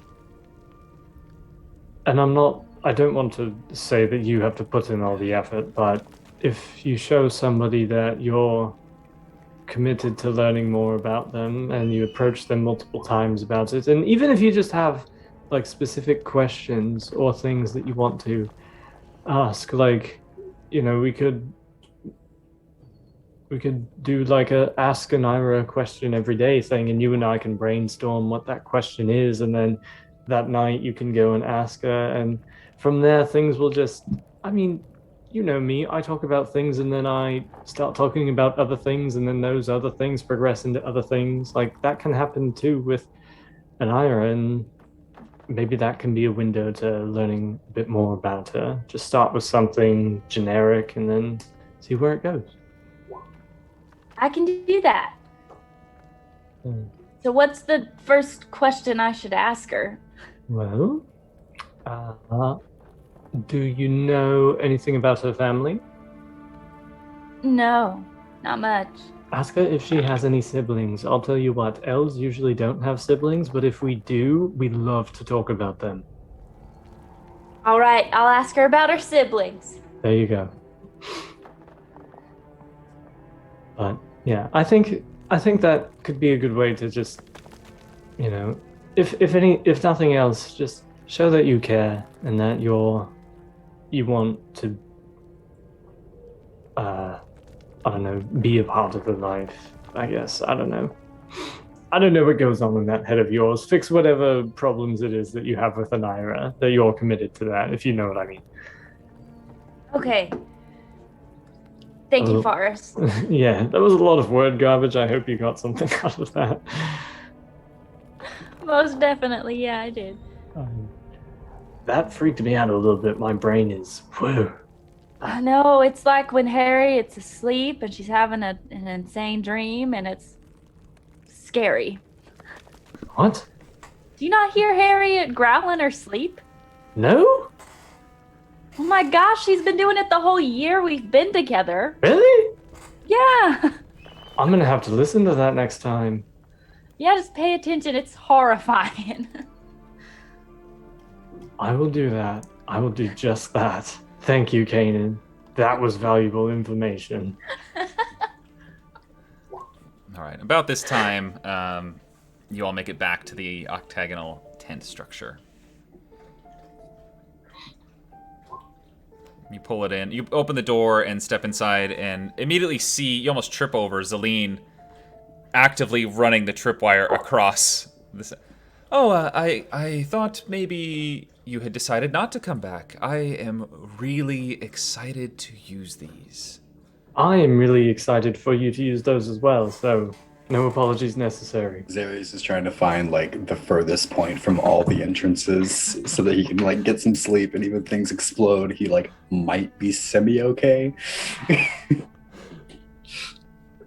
But we do have a little bit of new information if everybody wants to gather together real quick. Kanan and I found out where the entrance goes to. It's right here, and he'll point on the map, just like it's right there. So if we want to plan our route, if there's anywhere specific that we're trying to get to, or at least that we can keep track of where we're going. Also, there was something down there that yelled in our ears, and it was really scary, and I did not like it at all. It was like a huge growl. Yeah. It just kind of echoed through, so we ran out. I did not like that. Well, I mean, I imagine there's a lot of... We know there's inhabitants here. Things are going to echo. Who knows how far or close it was. Yeah. was chase just really you or scary. anything? It was just the sound you heard and then nothing else? We didn't see anything, no. Just, yeah. Nothing you think, like, triggered it? Like, this Well, I tripwire hope it here? didn't- Gesture? It was like when we were close to the entrance, right? So, I Yeah. don't know. I mean, we were like what, a minute away from the Something entrance. like that. Yeah, pretty close. Well, maybe next time we can growl back, you know? You can do that. You know, you look into the abyss and it looks back, and then you look back at it, and Isn't that exactly what we're not supposed to do? Have them look at us? hearing and looking are different. I don't know. We're not exactly the stealthiest, secretest group ever. So if they're gonna hear us, they might as well really hear us and think we're scary and not just a couple of little adventurers around. Be like, oh, Right, because we're gonna scare something that lives in the ground for a living. Well, to be I fair, don't I know. used to live in the ground for a living. I imagine a lot of things could easily scare someone who lived in the ground for a living, like things from above ground. Well, you Like, all didn't this- scare me, but I was gonna say, Your Zelene, the exception, only thing that Zelene. really scared you was a lot of daylight. From what I've heard, you've gone to the hells. You're scared of something in a cave. Yes. It's Boss creepy. gets Let's, scared. I do. We were That's scared in the alright. hells too. What does that mean? It's like Well, well, whatever. certainly if you can survive there. it's not just survival, it's like a spooky fear, you know? It's creepy. I don't like that. spooky. Especially fear. Hard to see, and everything winds, and you can't see straight, which I guess you can't see in the dark at all, huh, Ezekiel? We've got Well- light. Imagine that. That's much scarier. You guys are totally missing the point. Well, I don't know. Well, we've got scary things too. Kanan one-shotted a man once by punching him. That's pretty damn scary. More scary than some growling animal. I disagree, but we'll agree to disagree. Harriet, do you still have that sending stone I gave you like 1 billion years ago? Well, I gave it to Kanan. Did you? Yeah, I have You that, said to give and it to it's Kanan. not on my. It's not Oh. in my. So yes, I had it and I gave it to Kanan per Okay. your instructions. So I have been miskeeping track of that. My apologies. I just wanted to make sure that we still had that amongst us so that if we all do get separated, that there's at least that way to communicate with each other. yes, I think the only things I'm carrying of you guys is some of Xerius's money. So other than that, You can have other things of mine if you want. Here's my card. I'll hold out a playing Right. card with him on it. Is that entire deck? How many of you? those? I'm gonna is it- put is this it in a just very you? special place. Or did you Well- like make copies? They're not just me. I just moved all the ones of me to the front. So this one has got you on it. To clarify one's what got I'm me. looking at, there's something Yeah. still in my eye. I think Yeah. that's like the jack. I think is what it's called. Jackass. All right. Yeah. I'm You gonna have one go of lie me? down. I'm just gonna go beat If you want to give us like each our own cards. Yeah, Boris. I want a card. No, this is mine. Boris is Special. pouting. Boris is 5 years old. He's pouting. Boss heard a scary noise. We need to go let him lie down. Boris, and your take a cards are breather. very cool. Darius, how is your soul doing? I hate that sentence. How's How, my uh, sword doing? Probably better than my gold pouch, to be honest. Don't do that to me. I. Have you talked to it recently? I've not. Other things been on the mind. Might be lonely. you have lost all 6 silver pieces that you have, as Oh, well as no. 125 gold. That is significantly worse. Remember, if Wait, guys, what's 650 minus 1? 525?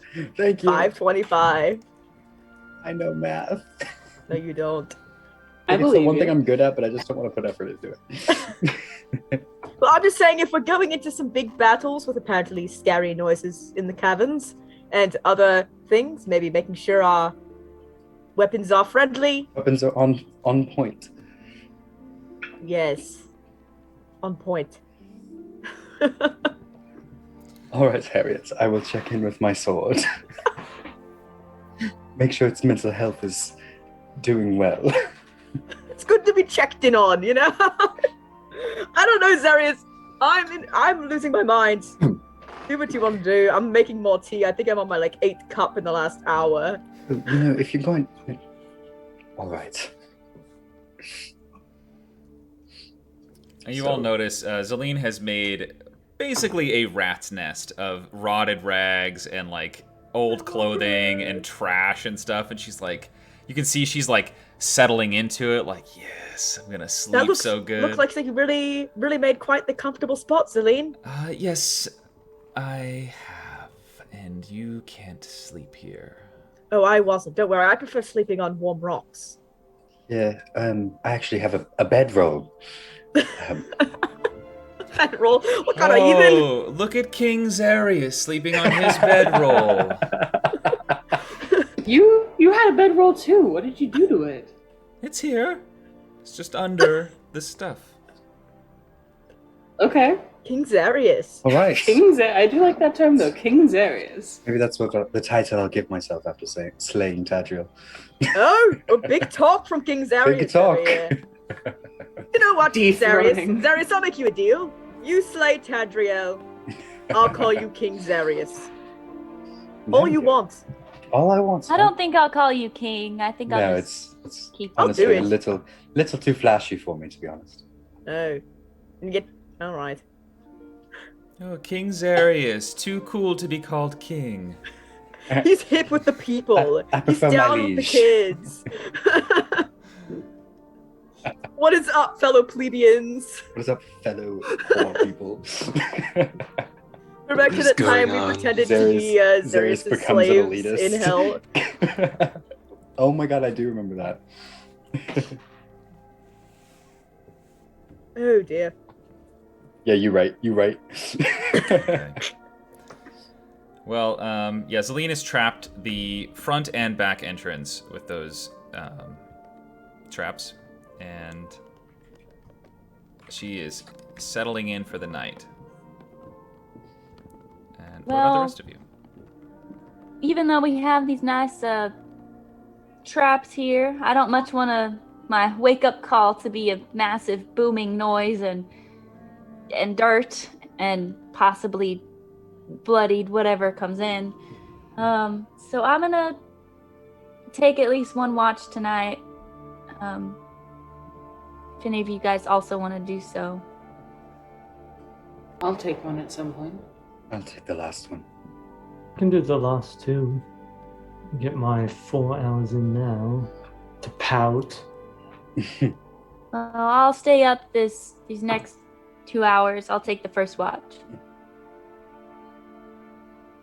And I believe it was Anira on the next one, and then Varus in the last two, and Zarius in the last one. Harriet's sleeping. Yeah. I suppose that I can join for the first watch. I like some light to still be out. It's already dark. I know, but I know, Matt. Let him have his moment. Can I maintain the light spell Before while it becomes asleep? midnight. Sure.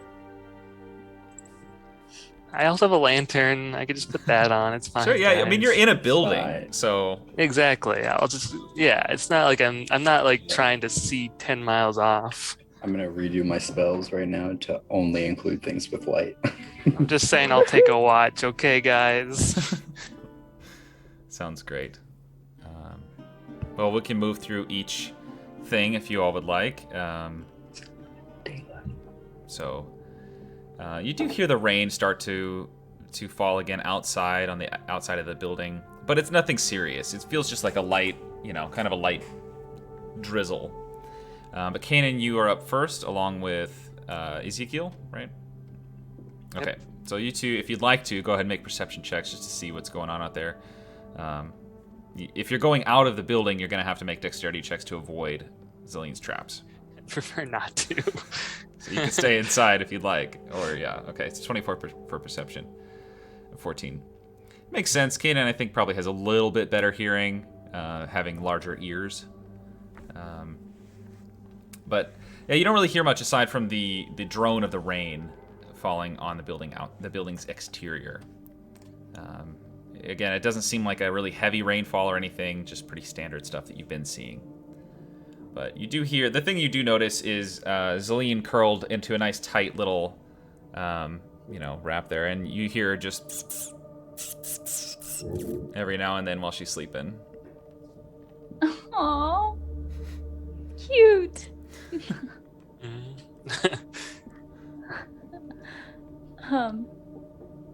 Yeah, while we're on watch, Kanan's gonna approach Ezekiel.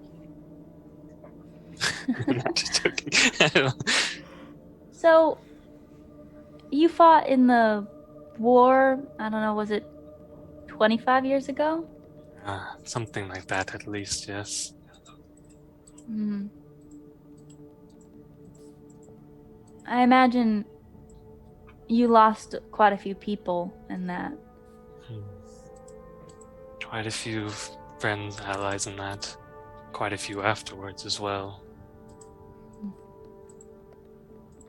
How do you remember them? They're all I can think about, if I'm being honest. It's hard not to think about it. Yeah. They meant quite a lot to me. When you fight together, I'm sure you know, you gain a sort of camaraderie. I miss them dearly. I wish there was more I could do to honor them, but I'm not particularly useful nowadays. Also, sometimes I'll catch a passing word.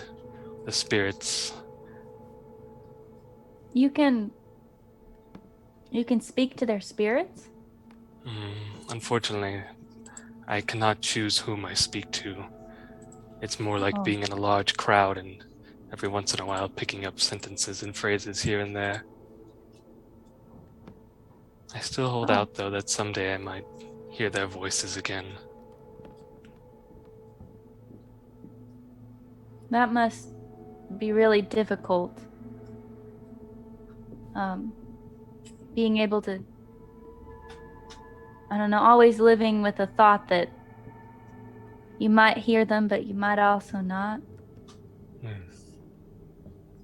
Like you're waiting forever for something that may never happen. It keeps me up at night, that's for certain. But it's the only thing I have to hold on to right now. If I let go of that, I fear I might really just curl up, die, that sort of thing. I don't think I'd have much motivation to do anything without that. That's why I'm here with you all. I feel like I owe it to them to figure this out, to do something. Plus, if your group are true to your word, can really defeat Tadriel, free the city, I think that would pay my debt for sure. They wouldn't want me to just sit around when there's something I can do to help everyone. At least that's what I think. Well, that's quite noble of you. Sorry we had to drag you into it by trying to bash your face in, but... You certainly do have quite a swing. And Kanan will get into her backpack and pull out her box. And you just see like this plain wooden box. There's no like physical lock on it. But you don't see like the crease where the two ends would meet on the box. And she says, in historiam omnium nostrum. And it opens. And she pulls out a little dragon scale, that's kind of white and shimmering, a token with the house symbol of Corzin Fate Draw, which I don't remember what it was. A little dragonfly pen, a children's bracelet with little like wooden animals on it, a giant ribbon, and that's it. And she just kind of like, it's like, this one's from the first dragon we killed, and she shows you the scale.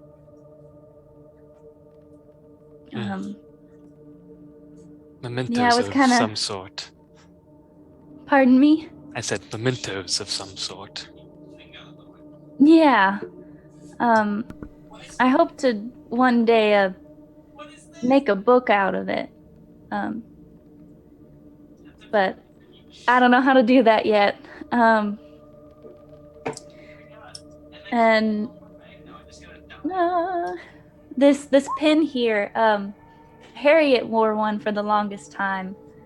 And then we found out that this old kooky wizard guy planted them in people's houses for people he knew who were taken, I think is what he said. I don't know. It made Harriet really mad.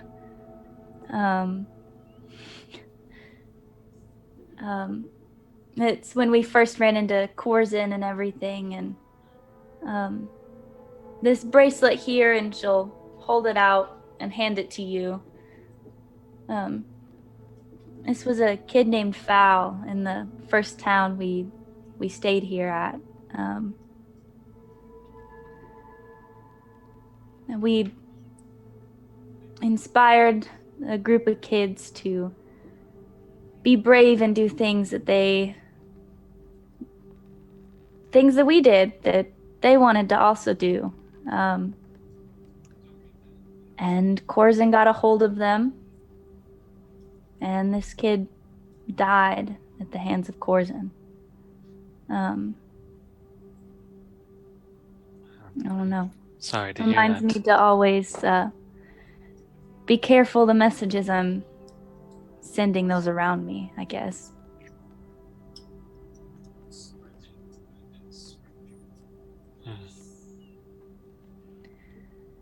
But anyways, that's how I remember my people. And she'll take it all, put it back in the box, close it. Say the only things I really keep out are these. And she'll show you the shackles on her wrists. Kind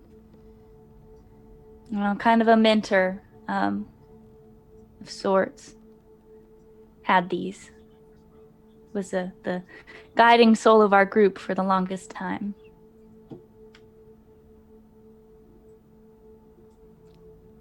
Are they also, well, dead? Are they? Oh, yeah. I'm sorry, yeah. I didn't mean to bring anything up. I know how much pain that can cause. Oh, no, they died a couple months ago at this point, I think. Right? Is it months ago? Yeah. Well, you're talking to the man that's been mourning his friends for decades. But I like to think that although death can be sad, it's also comforting in a way. It means that good friends who have done a lot get to rest, and they can still watch over us. Yeah. He most certainly yearned for the rest. Well, you are a wonderful storyteller, Kanan. I hope your book turns out well.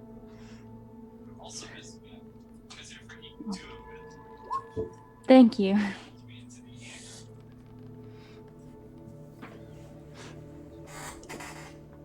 All right, that's all I've got, unless you've got anything else. It's all me. That's all I've got. So. Okay. We'll pass the rest of our watch. Our watch finishes, and I think Anira was next. Yeah, and I just got back, so perfect timing. Anira and is anyone with Anira? Is Anira just lonely on her watch? Okay. That tracks. Yeah. So Anira, you have your watch. If there's anything you'd like to do in particular, you can do that. Otherwise, we can continue on. Just meditating again. Okay. Trying to Sounds get good. back into it. Yeah. One thing you notice as you spend time in meditation today, or this evening, I guess, is the spores that are always kind of all around you are seem a little more excited than normal, if that makes sense. Agitated in a good way, just very active, which is a little odd, but not completely outside of the realm of normal. Just a little bit more than you would expect, but that's all. Yeehaw. Yeah, that's it. Okay. The rest of your watch Making passes. sure the party doesn't die. Yeah. And then I believe Varus is next, along with Zarias. Is that right? I think, Zarius, were you 4 or were you 3? I think Zarius was 4, but I'm perfectly fine going whenever. That's Battle Royale, Zarius. Yeah. That's this one. I was like, that was so out of pocket. Yeah. Okay, Matt. Okay, I'll tone it down. Apollodux dump truck. Yeah. Okay, so if it's just Varus, go ahead and you have your watch. If you'd like to do anything in particular, you can. Yeah. He is going to very, very, very carefully try and step outside of the tent. And if he feels at all nervous about it, he will cast Fly on himself and fly over the wire. He does not want to step on the wire. Okay, make a dexterity check. Okay, Varus. Okay. 16. You're pretty sure you're gonna. You start to go and you're like, feel yourself leaning a little bit. You're like, yeah, I'm gonna hit this thing. Oh, then I'll cast Fly. Just. Yeah, you start to lean and then you're like, okay, all right. Cast Fly and you drift out of the tent there. Okay, and he'll walk away from, or I guess fly away from the tent a little bit, and then just kind of look up off into the sky. And I know the last time you were here, you got zapped by lightning, and I don't want this to sound creepy, but I am thinking about you, and it's just nice that I can still do the things that you allow me to do, despite the fact that you got zapped by lightning, and we haven't really talked in a while. So just wanted to reach out and say that, I guess. I don't even know if you can hear me right now, but yeah.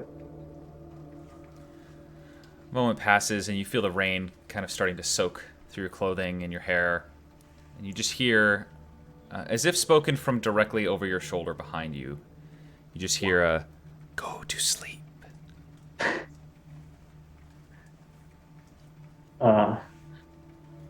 Kind of freeze up for a second and then slowly turn around and see if there's anything behind him. There's nobody there. Okay. He'll float back to the tent over the tripwire. Okay. And then just kind of sit and nervously almost fall asleep, but then remember that he's on watch. And then, yeah, just nervous. Okay. Yeah. Nervous for another hour and a half. That's good. Yep. And then I'll wake up Zarius, trying to be as calm as possible. Yeah. Anything interesting happen? Nope, nothing at all. No, you seem a little on edge. Nope. No. Yeah, hi. What did you do? Varus is gonna just start looking around the tent. Varus. Oh, that's right. And he'll sneakily waddle over to Harriet and put his ear up to her mouth. I'm gonna bite your ear off in my sleep. What do you want? Varus, what are you doing? Shh, come here. Come here. Oh. You can hear it. Oh. Come here. Okay. Harriet, make a perception check with disadvantage.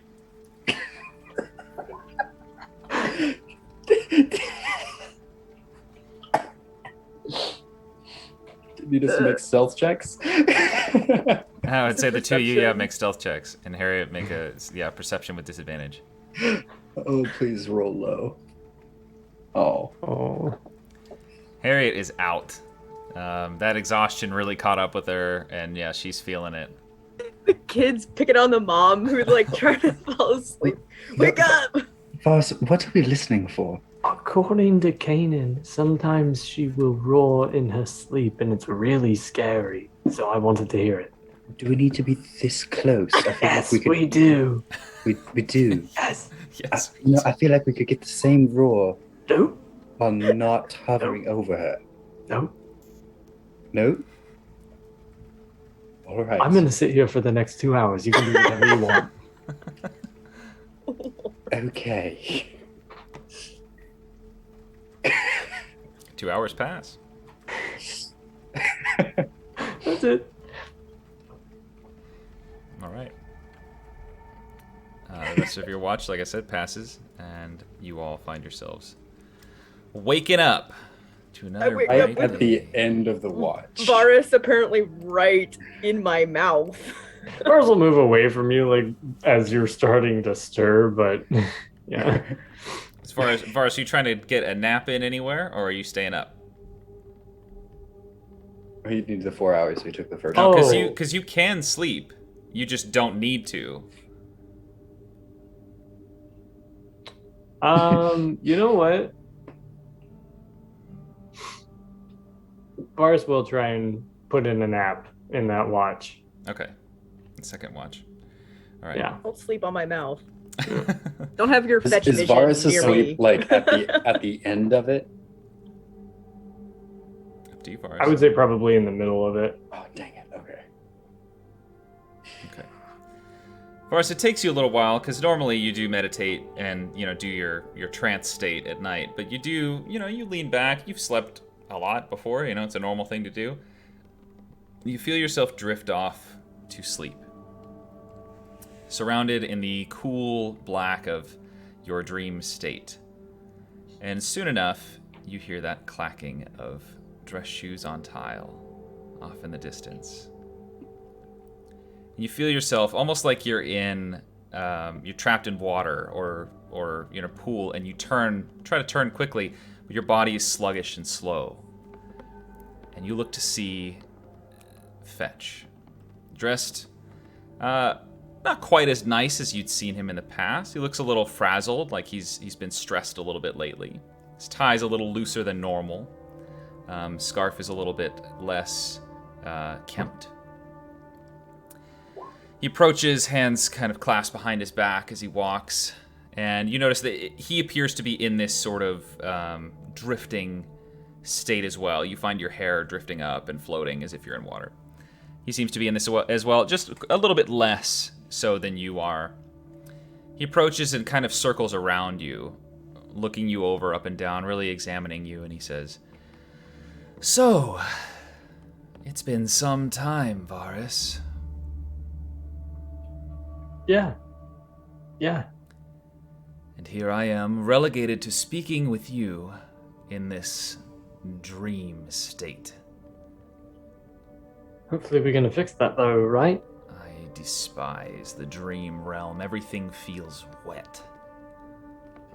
Oh, is that why? Is that what this all is? I was wondering about that. My hair's like... I don't like it, but yes, hopefully we can resolve this. The heretic, as he prefers to be called, has a pretty good lock on his territory, his sphere of influence, you might call it, and he has worked to prevent me from visiting you. How rude of him. I agree. I'm sure you saw he came close to getting me with some lightning before. Didn't strike me, of course, Of course. but was enough to send a message. I don't think he understands yours and my relationship, or even maybe knows who you are, but it's good to see you're doing well. Hopefully we'll fix that little lightning problem so you can come and visit me whenever you want. Yes, I would like to I would like to house in the territory that you're in currently. I find it quite enjoyable. I like the mountains. I like the creatures underneath the mountains. Oh? Do you know anything about them? What would you like to know? What are they? If I were to give you a list and explanation of every single thing under these mountains, you would never wake. Are they dangerous? Yes, very. But nothing that I think you and your friends couldn't handle. Okay. That was going to be my next question. How about this? You found some artifact, some map, I assume? Yeah, we did. Can you read it? No. Can't read a whole lot. A parting gift, then. And he reaches out, and he kind of caresses the side of your face, and then holds his fingers up right at your eye level, and slams them right above your eye, right, like at the front of your head, and pushes your head back, and you feel yourself start to drift backwards away from him for a moment. He says, there. This should help. Maybe.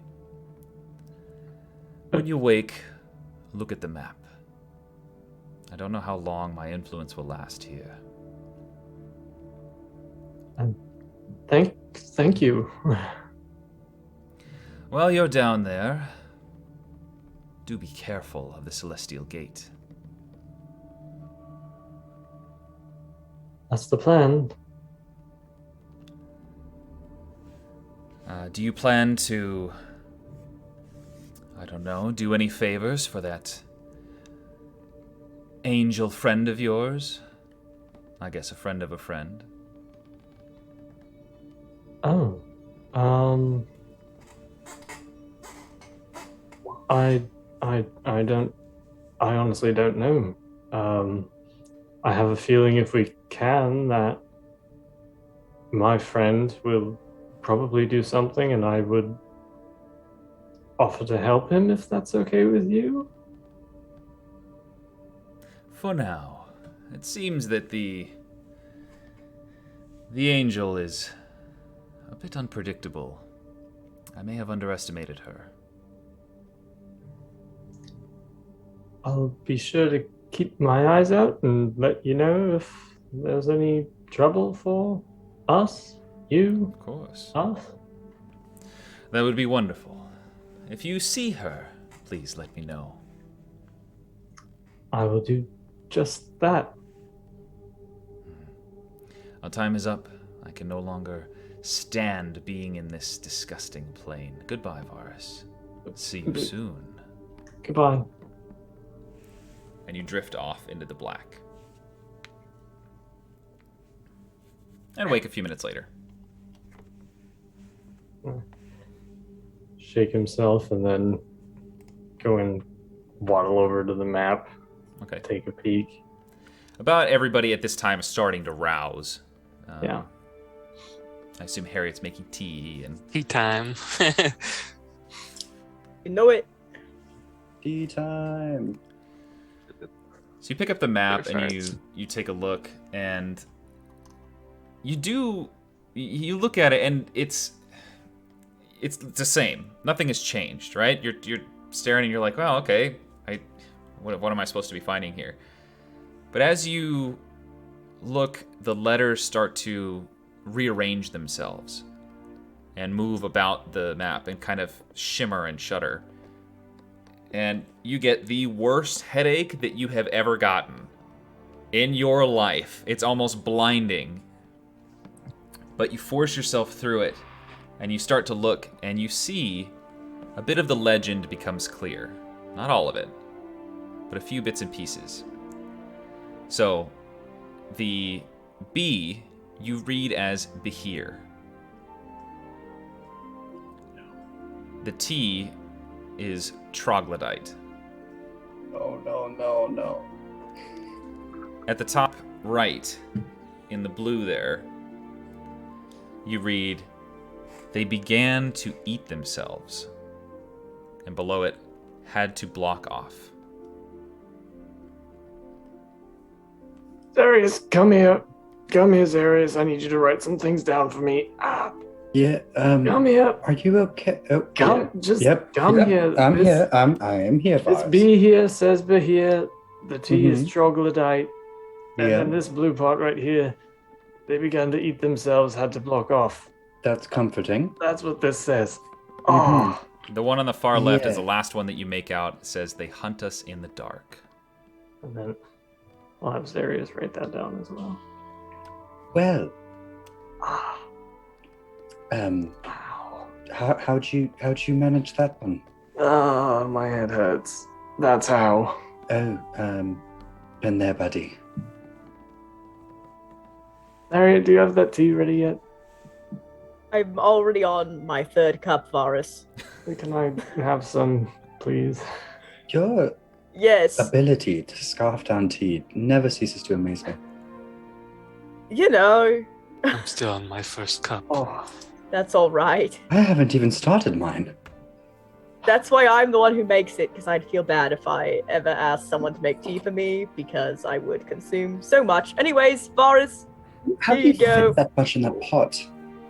Is it like a kind of like the bag? I'm a Teapot of sorcerer, holding. Darius. Teapot of holding. Woo! So, Yeah, like, the vase from CR. Grog's vase. Oh, yeah. There so is it's a magic, like a Darius. vase of infinite liquid. I forget what it's called. I Anyway. think that might have been what it was. Yeah, it's like- Darius, do not There talk you to go. me Thank about you, fitting Jevin. large things inside of cups and or vases. Oh, yeah, you're right. That is, yeah. You'll prestidigitate your tea to taste like spaghetti, Varus. Thank you. Oh, I thought you were saying that to Zarius. I was like, he was about to yell at Mars. I Shouldn't have spaghetti tea. was like, Spaghetti. Harriet's stirring Pardon. trouble in the party. Trouble with a capital T. Ah, You good? yeah, Rough night? I Or spoke to a friend and he Oh, let me yeah. read it. the friend? Yeah, that one. All right. Yeah. And thank you, I'm very grateful. Vars, for me, like pressing into the tops of my eyes seems to help for some reason. Like this? Yeah, like that. Just a little searing bit. pain, Forrest. Oh. Oh, you lightweight. You know, we should Sounds really like get a you a try. deity, Harriet, and then you can maybe experience this. I swear they like. This is the selling point for your deities of choice. Yes, yeah. The Next time searing I'll I don't need a migraines deity, I after, have a deity. after and that's that all I was need. incredibly clever. That hurt. Like To hear. the I soul. told you, Zarius, I'm open to hearing about your deities. Someday. Well, sometimes they let you read, but it hurts very Yes, bad. the new marks on your shoulders are really compelling for the joys of servitude. It's like Is this what- comforting. Is this what you experienced? Oh, I mean, I can't say exactly, but I would assume kind of similar. jeez, you're a fucking animal. Shall we Was- prepare to depart? Why it took so long to get here? Yeah, we probably should. Ezekiel is right. I'll be fine. What was racist about that? And I'm confused. Tieflings. What? If we're going off stereotype, What? don't worry about it. So we're going, we know some things about the map now because of Varus's friend and searing headache, is my understanding. That's exactly it. Ugh. I can take the map with us and keep it with me and work on translating this at night. Now that we have some of what it says, I may be able to work out the rest of it. As long as I don't I thought you were going to make Varus do our little roulette routine. I have a feeling this was a one-time deal based on, I've never heard him talk to anyone before, and that was pretty weird, so... Doesn't seem to be an ongoing thing. I'm rather good at deciphering codes as well, but this is unlike anything I've ever seen. I would happily take your assistance. Now that we have some, we may be able to decrypt the rest.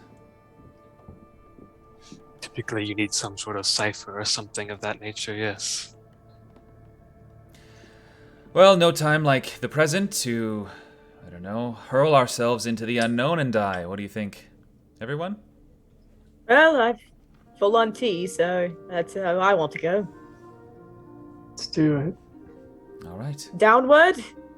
Yes, just keep your ears open for any growling monster.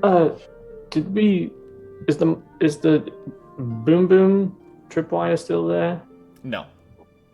Oh, okay. She's packed it Thank up. God. Everyone walks out and you all explode. Yeah, let's go. Into the mines. Take them to the mines of Moria. Ooh, Oh. dramatic lighting. One sec. The mines of Moria. Ha! Of mine. Smoke. It's Smaug. It's Just Smaug. straight up roaring. My teeth are like daggers. I watched The Hobbit, not the live action one, the animated one. Oh, like 2 Oh days no! ago. Oh no! Not the animated. I Oh, love that one. movie. What are you talking about? I love it, but it, I have to like make some like wisdom saves every time I watch it. No, I like it. I find it very endearing. But that's also because I watched it as a kid, so. That's fair. I'll do it. And it's better than live action. Fight me. On Hobbit, I won't fight you. All right. So you exit the tent and feel the breeze from the Rimmis Mountain Range blowing down upon you, carrying with it all the chilly air from the snow-capped peaks overhead. Crossing the distance between you and the mineshaft entrance, which is somewhat familiar to Kanan and Varus, now that you're closer, you can see that the wide entryway and in daylight is supported by a combination of natural stone support carvings and wooden posts that have been set into the rock mountain. The rails extend out of the mine about 50 feet or so, and they appear to be in pretty good condition, especially given the state of decay that the rest of the camp was in. The large pile of rock and debris nearby remains at rest, although now you can see that in addition to the normal materials you'd expect, rock and dirt and all those kinds of things, you can also make out splintered bits of wood and broken lanterns, similar to the ones that you see hanging along some parts of the entryway, mixed into that pile as well. Next to it, an overturned metal cart used for hauling the materials leans, and you can see a complex pulley mechanism attached to the side of it, the ropes used in its operation lying on the ground near the rails. Inside the mine shaft, from what you can see from here, only a wide, dark tunnel awaits you, and as far as you can see, the path gently descends downward into the darkness.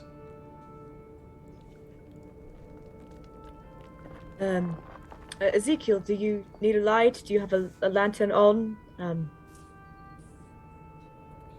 Great. Sorry, still something in my eye. Didn't see it clearly. Let me know if you want me to. I can pretty much make light whenever I want, just a cantrip, so I see. let me know. Well, how much light does that produce? About. 60. Let me think about it think it's for 40 a feet. second. I think light's a lot smaller. I don't remember. 20. It's just 10 feet. It's been a while. That's what I'm saying. Yeah. My lantern is 30 feet plus 30 Okay. feet dim, which acts as normal light for me. Great. So I'm going to go with that because it gives Sheds. me an effective 60 feet dark vision. The cantrip sheds bright light in a 20-foot radius and dim light for an additional 20 feet.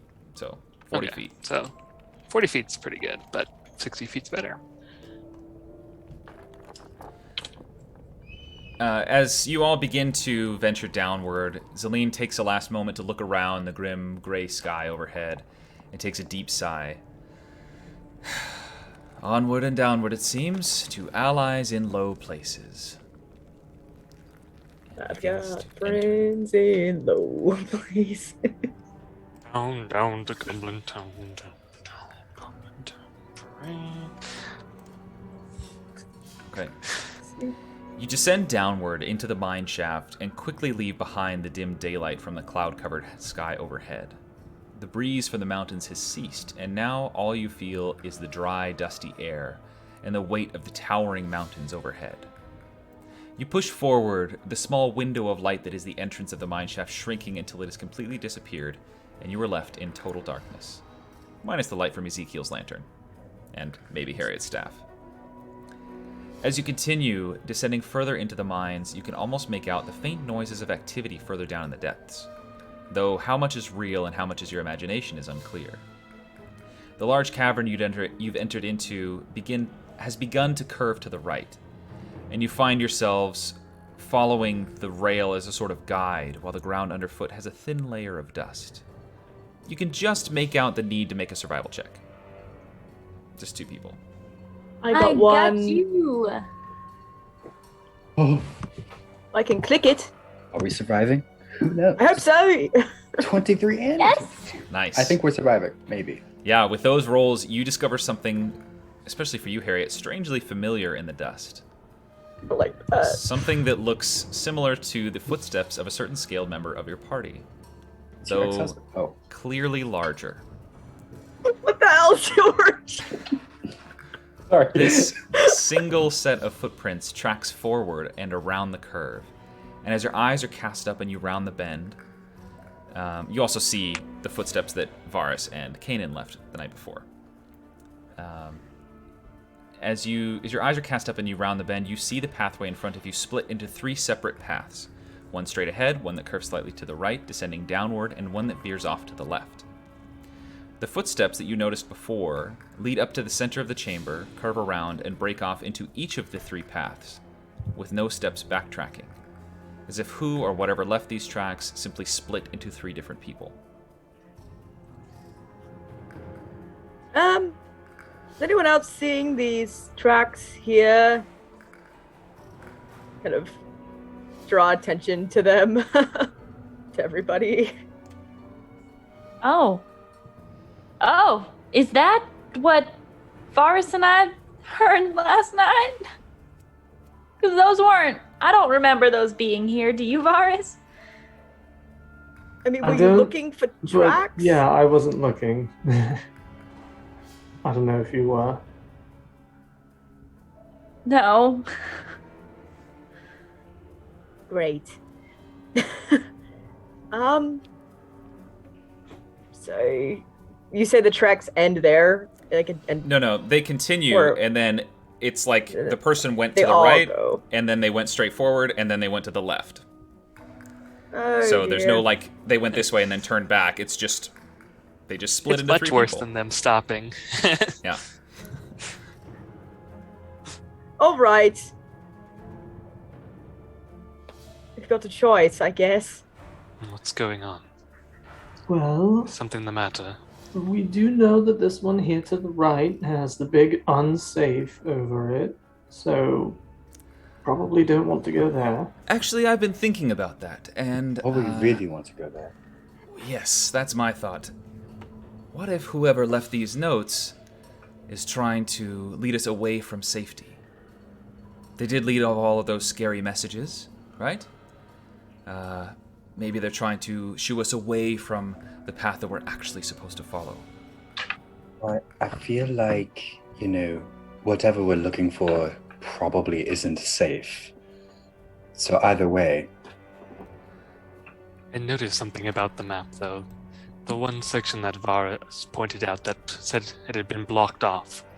There's this red line there, and it shows up on many places on the map. Could that mean that all those passages are blocked off? Well, We could go find one and check. Yeah, we could go forward up to this one up here on the... There should be one up on the right. But I don't know. Celine does make a compelling point. We could go... If we go down here, there may not be a way to go out. Does this one also say unsafe? At the bottom here? It does. Okay, so the orange with the explanations say unsafe. Yeah. Mm-hmm. Okay. The other thing there is this D, and I don't know what over here or what troglodyte means. So type of Matt, does that line up with one of the creatures that was on that list that I decoded? It does. It does? Oh, goody. The Behir does. The Behir does? I can't remember I remember that one. I just wasn't sure Troglodyte. Yeah, Troglodyte was not on there, but the Behir was.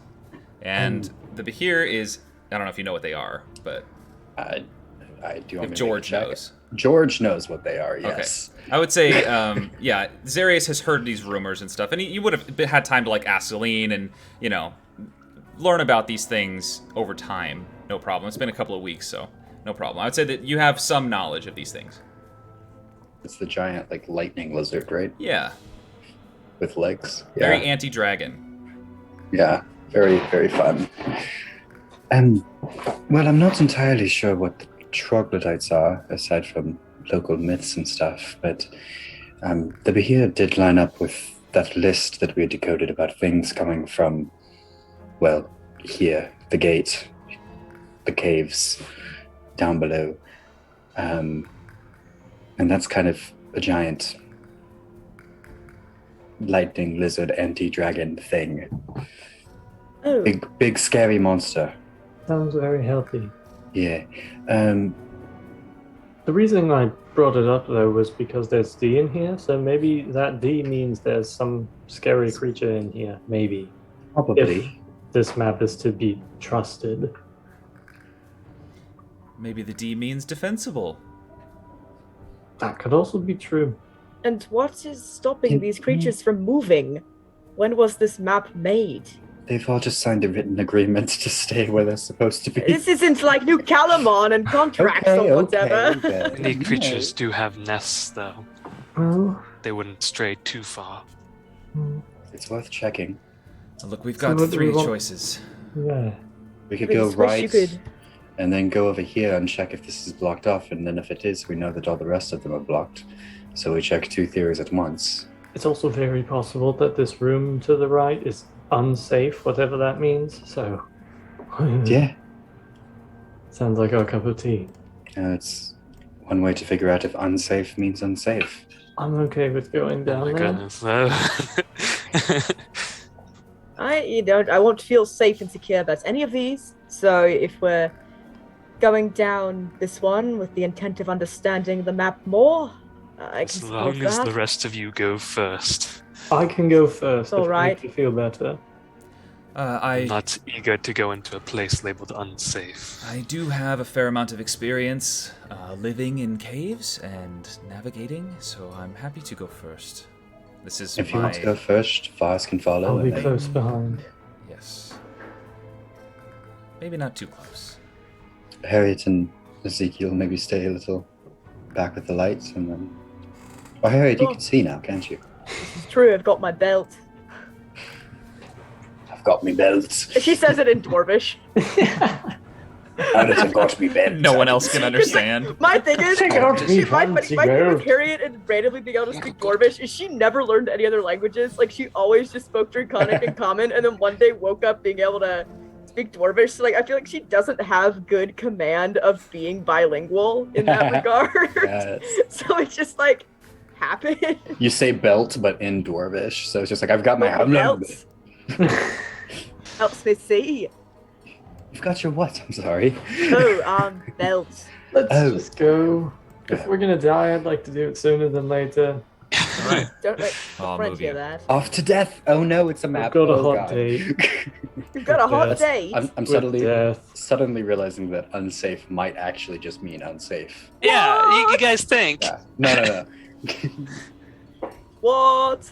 Big brain. No. When Zarius' Definitely 20 wisdom not. kicks in. Hey now. Just because Zarius has 20 wisdom doesn't mean George does. In So- fact, Zarius' intelligence is probably higher than George's. Looking around the space, you notice that the pseudo room, the entry room that you're in, where Zelene is currently, is about the same size as the octagonal tent building that you just left, the back of the camp. And the metal rails underfoot extend forward into the open space, and each of the 3 pathways disappear off into the dark. Zelene is continuing on, and she's trying to be very quiet. So if she's gonna make a stealth check, if the rest of you would like to do so as well, if you're moving stealthily. If you're not, no big deal. Matt, I don't have any light on my map. Maybe you're blind.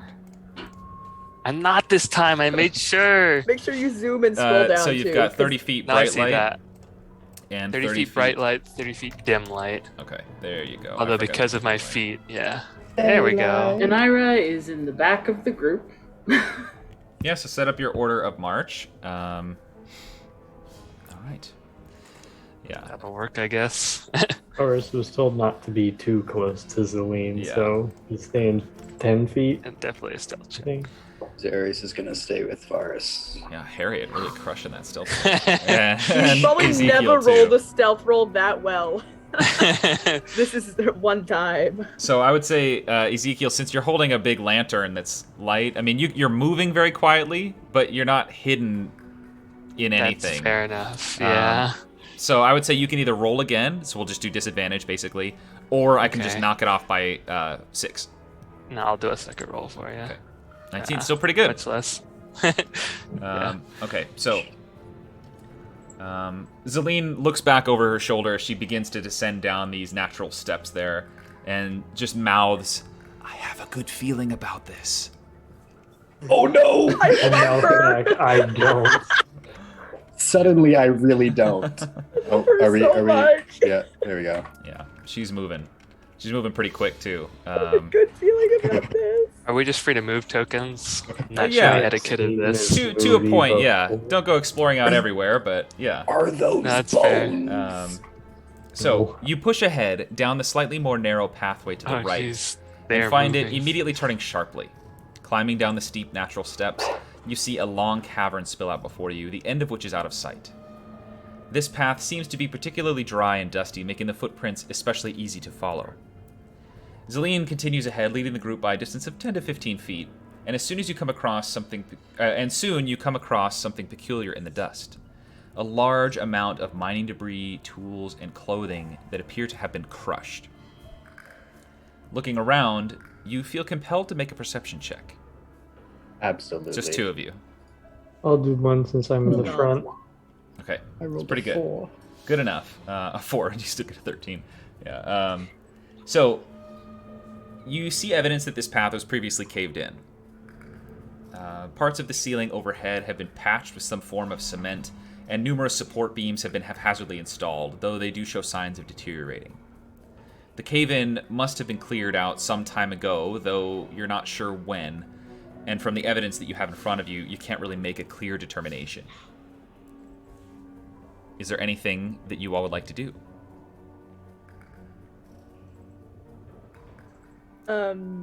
Even more quiet. Zelene is continuing forward. Yeah. She's Yes. pushing past the debris smoothly and carefully, tracking the footsteps, until nearby and up ahead, you see the pathway split. One route continuing straight forward and another veering off to the left. The ceiling overhead has begun to vault up in a natural fissure, leaving dangling stalactites hanging precariously. Glancing down both pathways, Zelene confidently nods toward the straight path and waits for your approval before continuing. She mouths again. So, I lived in a cave for years. I know what I'm doing. Harriet kind of like raises her quarterstaff and like, yep. Just thinking to Random, himself, wait, I don't remember this on the map. random question that's barely important. You know how in like some caves there's like this slime on the walls, just Yeah. like the natural. Like, is there that? Like, That what is kind a of what's the great like question. energy of this? Make a perception check to find out. Oh Touch the no. wall. Touch it. Oh no. I'm not gonna touch the wall. This is more rub Sky's up knowledge against of that going wall. cave Yeah. climbing. You look, and the walls are surprisingly dry here. I mean, you're not that far into it. It's total distance, you've traveled maybe like 500 feet into the cave. So you're not super deep into it yet, but the edges are surprisingly dry. Like the walls are dry, the vaulting ceiling overhead. There are stalactites formed, but there's no dripping water. So you don't know when or if that stopped at some point, or if it's just happening really slowly. You're just unsure. But it is dry here, and there's still dust on the floor. Yeah. That means. Yes. at this fork in the road, can we look at the footprints and see which way they're going? Are they going Yeah. the way Zelene is Make going? a survival check. Survival. Varus, as you get down on the ground and you kind of examine the footprints, Zelene has already stepped past them. You notice that the footsteps continue going in both directions. What? Yeah. Fun, huh? Yeah. No. No, actually. Fear. Zelene continues, and hold on 1 second here. I didn't like that. Matt, why? That actually kind of spooked me a little. Me too. I'm a wimp.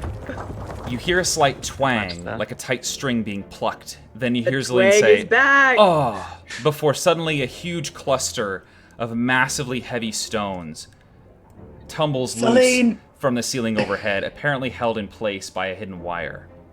The rocks smash down on top of Zelene, who tries to dash out of the way. In the ensuing cloud of dust and rock erupting from the ground, you hear her cry out in agonizing pain and realize that the pathway in front of you has been severed. Oh no! You hear Zelene, still hear her, but you cannot see her. Zelene, can you hear us? Oh no. My legs. I am pinned under the rocks, and my legs are broken. Kanan's gonna start pulling at the rocks. Like, guys, we should get her out. Yeah. Okay. I'll join. Yeah, you start to pull, and you get some of the smaller, looser ones out of place pretty quickly, and then you get to some that are far too heavy for you all to move. Even working together, there is no way that you'd be able to move these. We're going to have to go around. I hope there's another way there. There's another path. We must move. We should probably move quickly. Yes, whoever's at the front should check for more of these wires. Kanan, you have that stone? The sending stone? Show it to me. Just pull it out. And here's mine. And then Varus will cast Misty Step to go to the other side of the rocks. Okay, is Misty Step a place you can see? It might be. Yeah, I think it is. Okay, yeah, never mind. Taking Dimension Door. Yeah. Our favorite spell from the Yeah. other campaign. I was thinking of Yeah, the Dimension Door. I thought I could just go like 20 feet that way. Nope, never mind. Good catch, though. Should we get going around? Who's going to take lead? Well, not me, because I'm an idiot now. I can check for traps, I suppose. We'll be right there with you. Rogue things. All right. Let's go. Go ahead and make an investigation check. 23.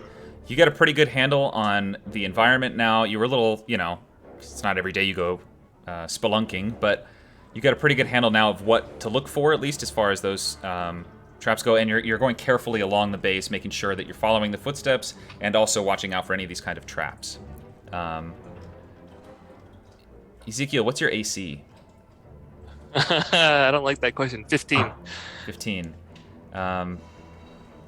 Zarius, you notice just a brief little quiver of movement overhead as one of the stalactites shakes loose and falls, latching itself onto Ezekiel's head.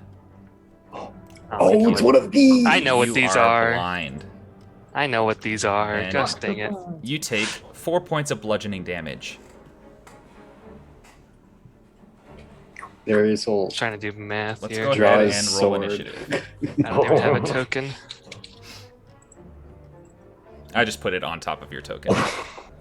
Okay. Oh, that's why I can't see my Yay! Oh, you guys. We're ready. We were sitting Hey, there. you guys. It's even more relevant now. I can roll your initiative, or give you a turn if you'd like, Ezekiel. Huh? No, I got it. Okay. I can still do a selection box, Okay.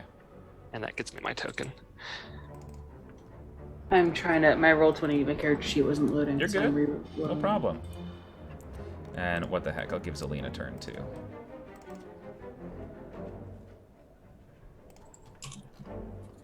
Zillion moves the rocks with her mind. If only. I was looking at wizard spells the last couple days, and I'm really a big fan. I'm really excited Move to play Earth? wizard soon. Question mark. I have the spell turn rock to mud or whatever, or like transpose rock, but I don't have it prepared. Yeah, let's drown That her in mud sucks. right now. That's too Yeah. bad. That won't fix her bones. Yeah. We can at No, least guys, bring people it's- back from the dead if they drown. Zillion combat wheelchair arc. She can't be damaged by non-magical things, so they're magical rocks. That's what we learned. Okay, so I think that's everybody. I still haven't been able to get in. Oh, I will just roll. I can a just D20. roll. Yeah. I don't know what all my modifiers are. You're fine. There's a d20. 9. I think you have a plus. What? You have a 16 dex. 15. Yes. 16. Success. It loaded. Haha. got Let's it. still go 9, but I have a 13. A 16 dex. Yeah. Okay, so you got a 13 for your roll. Yeehaw. All right.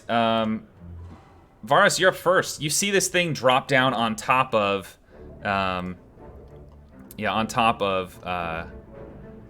Ezekiel's head. What would you like to do?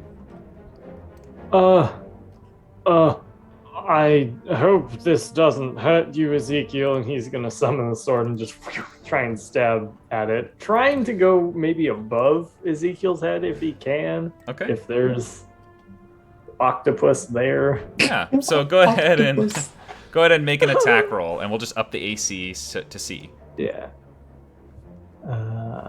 Yeah. Yeah, you hit for sure, and you do a lot of damage.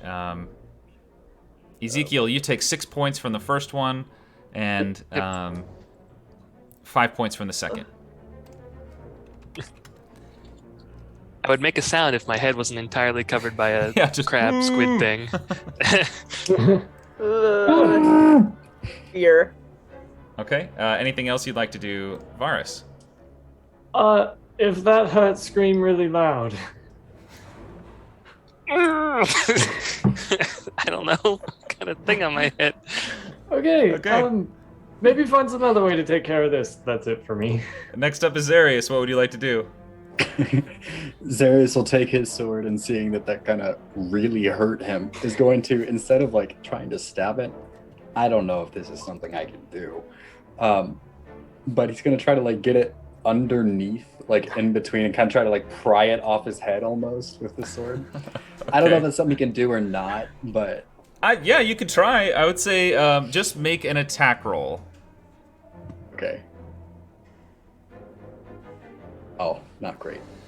You're trying to get your sword kind of wedged underneath, but because you're trying desperately not to just carve up Ezekiel's face in doing so, you're unable to get the sword under there in a meaningful way. Can he do But it? you also deal no damage. Since he has an extra attack, can he do that again? Yeah. And just kind of keep trying? Yeah. 15. You get a little bit under there, so I would say if, Ezekiel, you try to pry the thing off of your head on your action, you'll get a little bit of a bonus. But Okay. Zarius, you are currently predisposed, Yeah. like your sword is in there, so if something else Yeah, happens, he's- try not that's to cut what his he's ear at. off. Yeah. Okay, next up is Harriet. What would you like to do? Seeing that the lads are helping out Ezekiel, Harriet wants to try and, I don't know, she wants to try and help Zillion more, like if there's an action she can do to try and move rocks physically, or like break up the rocks to make them smaller to move. I'm still trying to grasp what the situation looks like. Okay, but- yeah. So yeah, I'll give you some more description. So right in front of you, the rocks that fell, there were a lot of smaller ones that were fairly easy to clear out. You and Kanan did a quick job of moving out most of those smaller ones, everything up to like chest-size rocks. But along with that, there were a lot of very, very large stones, hundreds of pounds that fell as well. And that's what's blocking the pathway. It's not that it's impassable, or that it's like completely sealed off like it was, built that way, but the rocks are just blocking enough of the area that none of you can get through it. And those are large stones that are in the way. So if you, well, maybe not Harriet, but if somebody were to climb up, they might be able to stick their head through and potentially see what's going on. Harriet's just a little too big to do she's that. not gonna be able to do that. Yeah. Okay. Then, this creature that's on Ezekiel's face, does it look like just goo that's fallen to Harriet? Does it look like it's moving actively of its own volition? It's like squirming like a squid. It's just like tightening and ratcheting itself down. The tentacles trying to latch on to parts of his neck and chest as much as it can. It looks like a stalagmite for the rest of it, right? Until it starts moving, yeah. Until it starts moving, gotcha. How many words do I get this? Harriet's gonna try and cast suggestion on it. Okay, let me look up suggestion. Yeah. To know a language? I don't remember how She suggestion doesn't works. know what she's doing. She's panicking, and she's gonna try it in common because she knows 3 languages, and none of them are goo speak. So usually I speak in the ways of she's goo, never man. seen these before, so she, Great. Mm-hmm. That's fair. she's just gonna kind of like look over at the rocks, look over at what's going on, and like just being frustrated and cast suggestion and just say like, leave us alone already. And like that's all in common. Make a persuasion check. Okay. Diplomacy with the rock. You can't even use any like actor feat to speak like the goo you have encountered before. Let's see. Speak goo.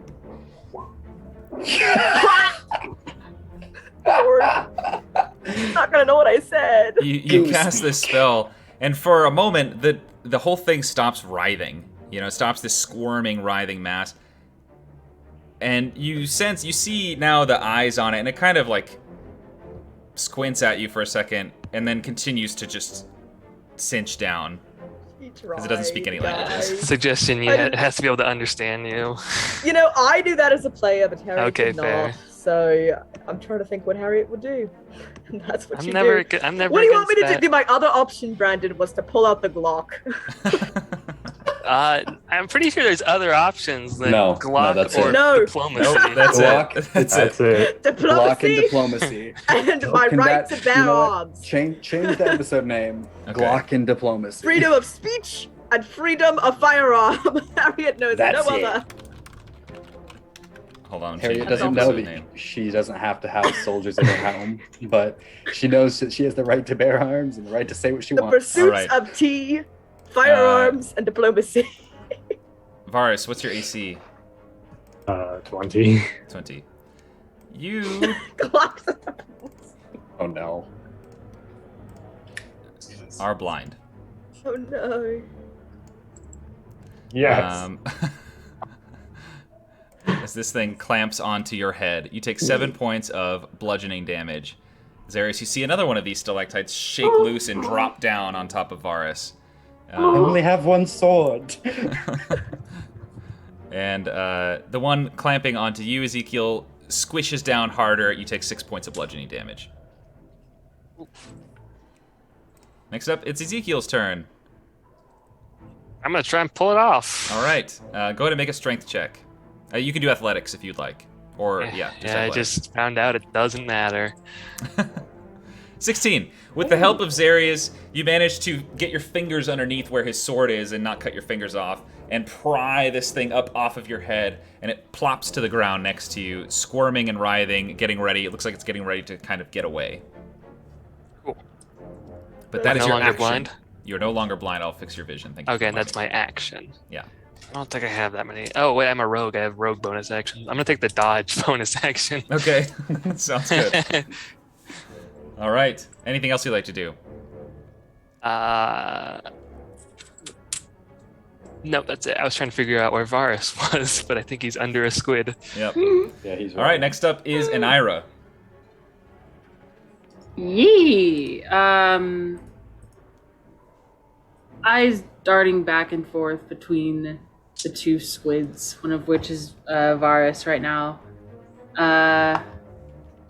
She'll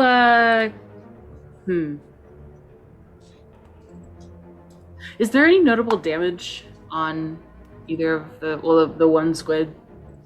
Yeah, the one that Varus stabbed is bleeding out from where it was stabbed. The one that was on Ezekiel's head? Yeah, you also see Ezekiel's head bleeding. Yeah. Okay. Can I kind of finagle? Is there, like, I don't know, is there enough space to kind of finagle and try and throw my dagger of returning? Yeah, I mean, yeah, you can throw it. It'd be a tight fit, so it just would increase the AC. Okay. I'm going to try and throw my dagger of throwing. Okay. Which is quite a sentence to say. Where is it? Or returning, it is. Dagger of returning. Those daggers are daggers of throwing.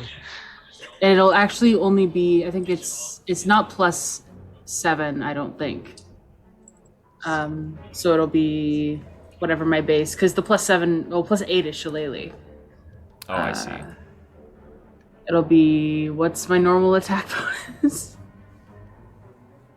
It should just be plus dex plus Shillelagh doesn't affect, yeah. Plus Shillelagh dex doesn't plus affect- what? No, because proficiency. I know, but I have them, because I always use Shillelagh for my quarterstaff, and this is a new weapon. And so my base, What's your dex like, modifier, though? 3. Yeah, it's correct. should be plus That's- 6. Yeah, it's +4 Oh. plus plus your proficiency plus your dexterity. Oh! No, that's Nice. correct, yeah. Shillelagh doesn't Cool. affect attack rolls. That's what I was trying to say. Shillelagh Yeah. doesn't Oh, affect that. It affects then- damage. Yeah. Gotcha. Okay. Oh, I think Shillelagh, Oh, it uses wisdom instead. That's what Yeah. it is. Okay. Yeah, so there. Yeah, you whip your dagger through. It manages to slip neatly between Ezekiel and Zarius, and plunges straight into the dark mantle that's on the ground there, dealing some solid damage. Nice. Is it, what is it to return it? Is it like same action, bonus action? I'd say it comes back by the end of your turn. Okay, great. Then I'm It's going just to an use automatic my... thing. Gotcha. Okay, and I'm going to bonus action whichever healing spell is the bonus action. Healing word. Okay. Healing word. Healing word. I'm going to healing word Ezekiel at the 2nd level. Okay. So that's 9 healing damage. Nice job. All right. Next up is Zelene, who cries out in pain for her turn, and is trapped under rocks. Next up is Kanan. What would you like to do? Kanan is going to attack the squid thing on Varsa's head. Okay. Sounds great. Gonna punch it. Bop. 11 hits. And a 25 hits, yep. 25 hits for sure. Sneaky point for flurry of blows. Okay.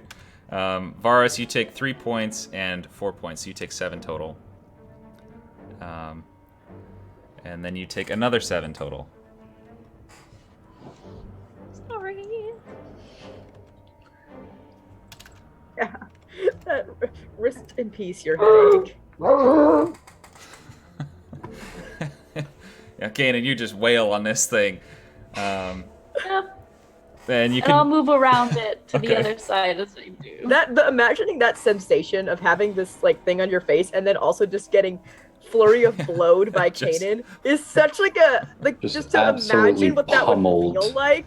Like you're getting pummeled through like gelatinous, like it's so odd. It's like being punched through jello. Yeah. It's like holding the thing for people practicing boxing. Yeah, But it's just on your face instead. And it's suffocating you. and it's probably thinner. Yeah. Just, oh. Okay, anything else, Kanan? Okay, next up is Varus. You can remove it with a strength check if you'd like. Right. I did it with a 0 strength. Varus has a 7. You know what? Fine, we'll try a strength check. Okay, athletics if you want. Athletics is better. We'll do that one. Oh, 11. sorry. Just under. You struggle and are trying desperately to get this thing off, but you just can't muster the strength to do so. That's your Okay. action. You can run around if you want. With that 11, am I able to pull it off my face enough so I can see the ground at all? No. Okay.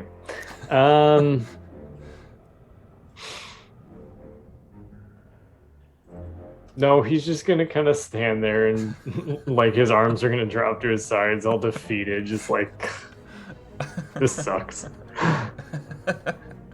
That's really it. funny. Okay. All right, next up, Zarius. That's like, come on, man! I'm sending you the celestial gain! Zarius is gonna switch it up a little bit and try something a little different. He's gonna try just placing his hand on the creature that's on Varus and casting Inflict Wounds to see if that maybe that doesn't hurt Varus. Maybe it does. Who knows? Okay. We're about to. All right. Yeah. 16 so- hits. What level are you casting at? Second. Second level? Okay. Yeah, you reach out and the black energy crackles from your fingertips and splinters out this sort of dark electric lightning look across the creature's body, and it just melts away. The skin and muscle just burns away from this creature, and it falls off of Varus's face, and you see his fingers millimeters from yours. If he'd have pushed into the creature, it would have been on your nose. Oh, How you? I'm really glad that worked. oh, me too. Is the creature still alive? I can't actually No, see it's its done. temple. It's dead. Oh, okay. And then I think our ruling on... Yeah, you can do an using extra the attack. Okay, so I will swing the sword at the other one. Okay. Pew. And that's enough, yeah. Dead. Did. Well, glad to know that even the cave is attacking us. My face hurts. The mold Hard to tell. They just look You like hear voices. Don't like that, Matt. Don't like sounds echoing through the caverns behind you. I don't like that. Okay, we need to get to Zelene. Oh, Right. well, someone's gonna have to watch the ceiling. I can't watch for traps and those things at the same time. Harriet will shine her gun light out up at the ceiling. I'll Okay. watch the ceiling, you watch the floor. I'm like a hunter rifle, like has the light on it. Yes. And I don't know the right word for that, but you know, like if you're a Yeah, hunter yeah. and you have both of The those. sight, yeah. Yeah. So I'm blanking on the name, but yeah, she has her light currently on the lips of her pistol. Okay. Is where she's anchored the light cantrip, so she just points the pistol at the ceiling. You got it. All right. You keep Yeah. your eyes Zarius out. will... And Zarius, yeah. you're looking at the ground? No, Zarius is watching the ceiling, I think. Okay. Ezekiel's Guess I'm going to watch still the looking at ground traps. for the traps. Okay. So Ezekiel, make an investigation check, and They're Zarius gonna and bump Harriet into each other. make perception checks. Okay. And we've got like hands on each other's backs, like We're so the that we two don't. clumsiest. We're gonna. All right. And Harriet, you can make a perception as well if you want to. I'm getting there. Yeah. Okay. Ugh. The light's helping. It's helping everybody, Ezekiel included. You continue on, and you see just the same sort of lizard-like footsteps continuing on around the way. And so far, you don't see anything moving. You don't see any squirmy, wormy stuff on the ceiling overhead. Everything looks pretty standard. The ceiling has begun to descend back down rather than being vaulted up to a lower height. So there's less to worry about overhead. But you continue onward, and you feel free to move yourselves around. I'm gonna keep moving until you tell me to stop. Yeah, keep moving. Oh, as we Um, were moving outside of Zelene's earshot, Harriet's gonna like call out to her and be like, "We're coming for you, all right?" Like, you know, Yes. reassuring her that we're not leaving her. Thank you. Please hurry. Trying. I should have peed before we left. Oh no! Is her bladder also like crunched? Like I don't know. always the pee boulder is before no you one's leave. judging you, Queen. The boulder is. The boulder is not judging.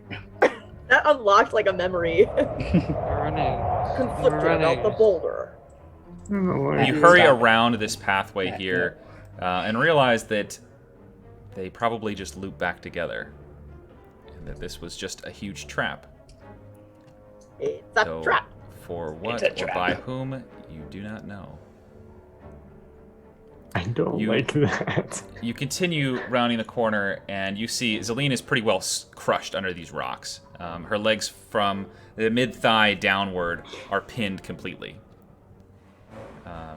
She definitely cannot get out on her own, but taking a look at what's on this side, you're pretty sure, Harry, if you can wedge your quarterstaff in there, you and Anira, using your quarterstaffs as leverage, you all could lift up the rock enough for someone else to drag her out.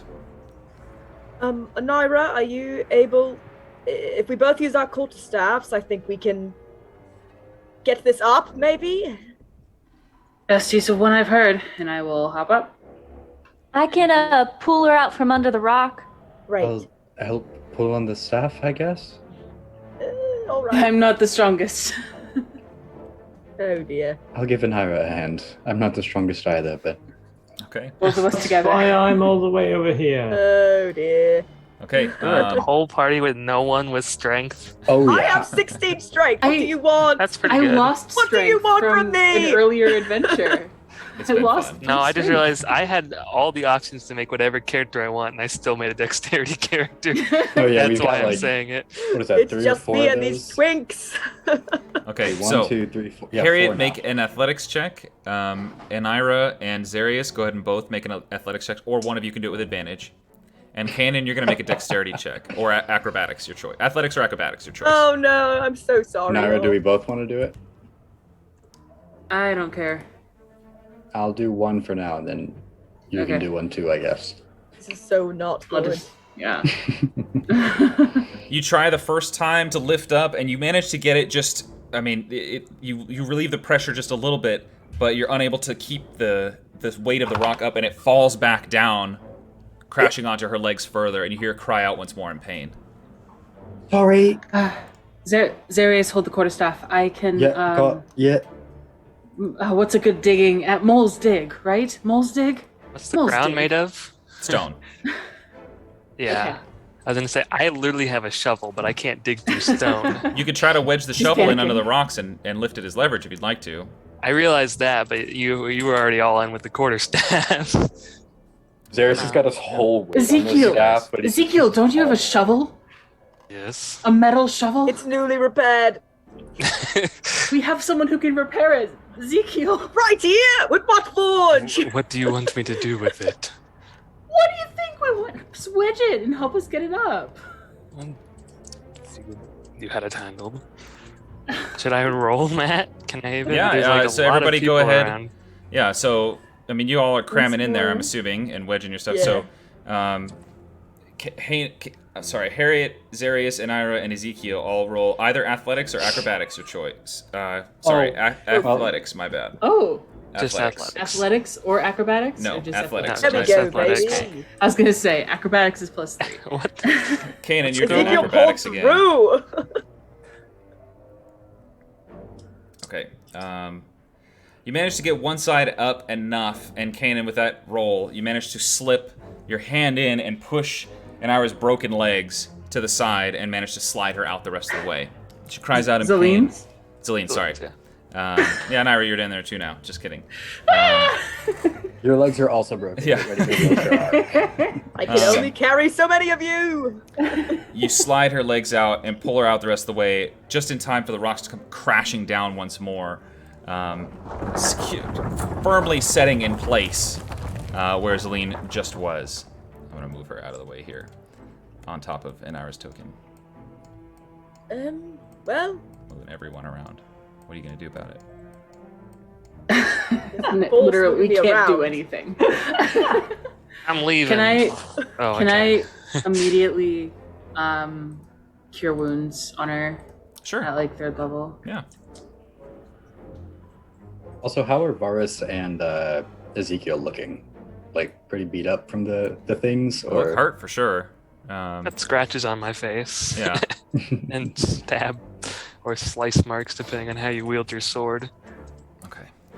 Yeah, I'll mark off those points of healing damage for Celine. Her legs are still definitively broken in several places.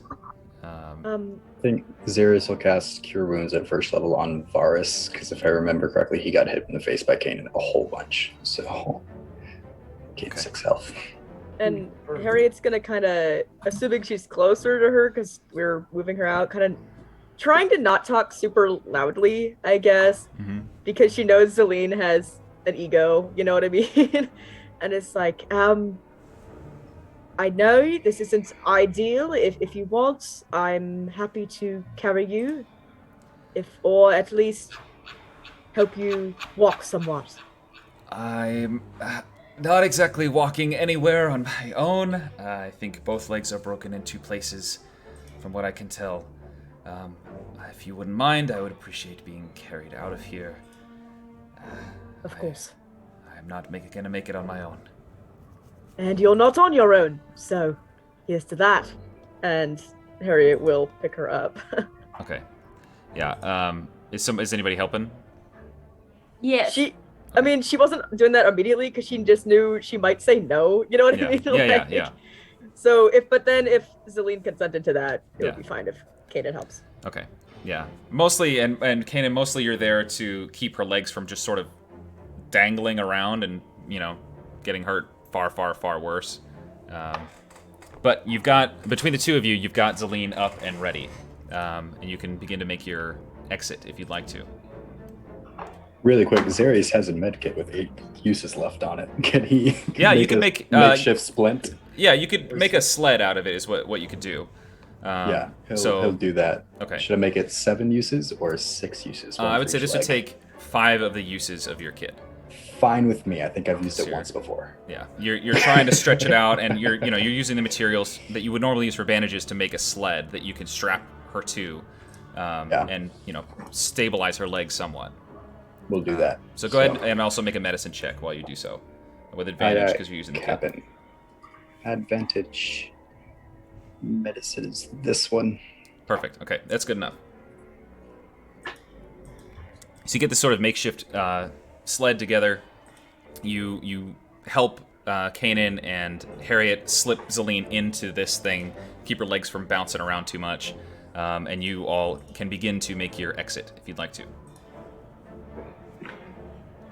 Were you leaving the cave entirely, or? We gotta take her out of here. Are we, Zelene? You're She leaving, can stay in and here. We'll go out and explore the rest. If you take me back, I can try to decipher the map more, and We could make it like a couple expeditions instead of one. no, Come back and we're on a timeline. You need to continue. Do you have a sending stone or some kind of way for us to communicate? Yep, I have one right here, and Varus will pull it out and toss it to her. This one goes to Kanan. She doesn't catch it. Zarius will go pick it up and hand it to her. Just put it in my bag. If you leave me in the tent, I'll be safe. At least from conventional things. I need time to heal. Would you like us to set up your traps? I set them up before we left. I couldn't resist. Not surprised. How are we going to get back in? I'll tell you. There's a trick to it. We just get out of here. Let's get out of here. Let's get there and then talk. Okay. Don't lose that stone, please. It's important to me. Zarius is eyes locked on the ceiling, and one hand on the wall. There's no Harriet traps is on the not holding floor, her gun so- while also handling Zelene because she Yeah. practices safety. So, Yeah. Muzzle safety. So, As for going out, can I examine this wall just by curiosity? sure. What are you looking for? This doesn't seem to line up with the map. No, it doesn't. So I'm trying to see if there's if there was maybe a cave-in or anything of that nature, if there's some way that the discrepancy. Go ahead and make an investigation check. That's fair.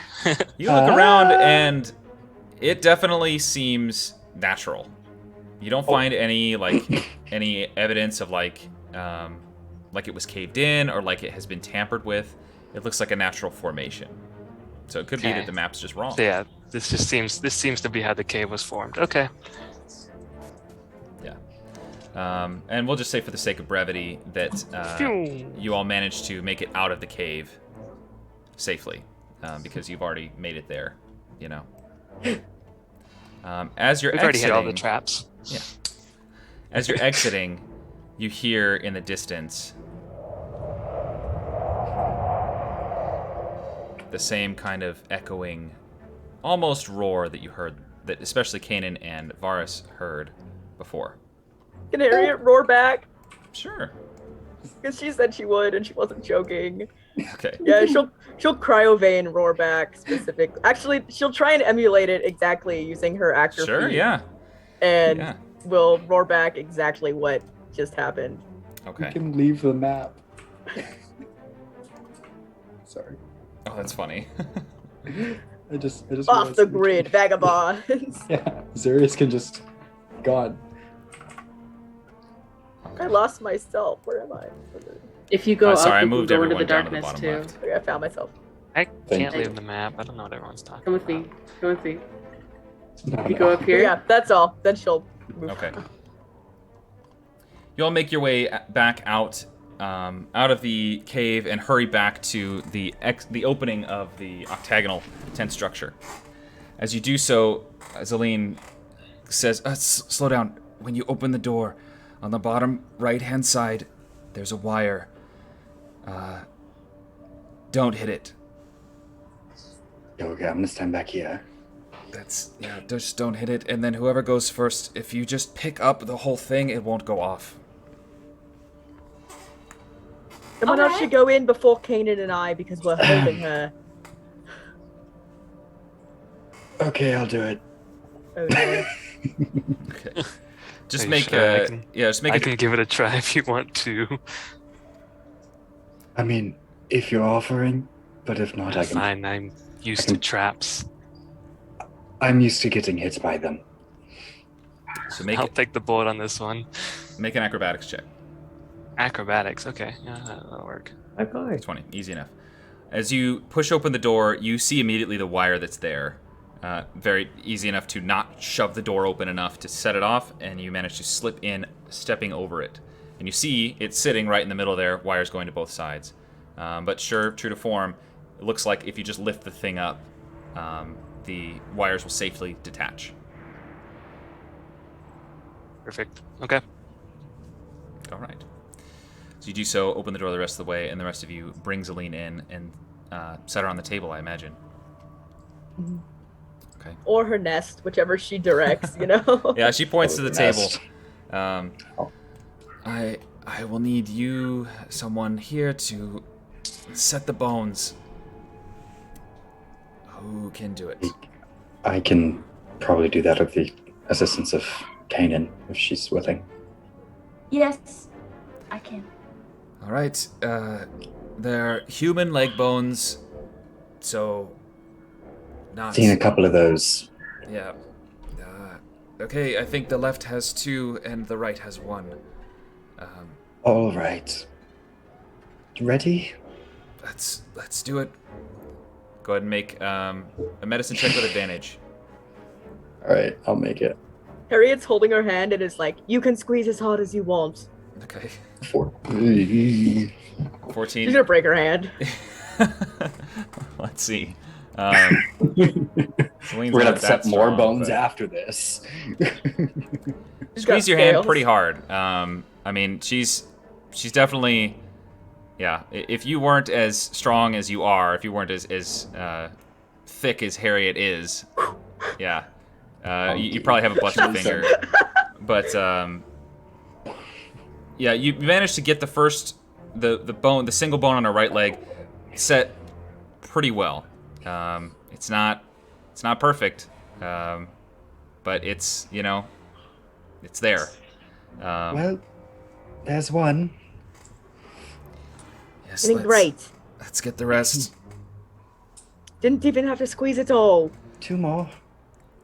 Go ahead and make that Go ahead check. and roll another. Yep. All right.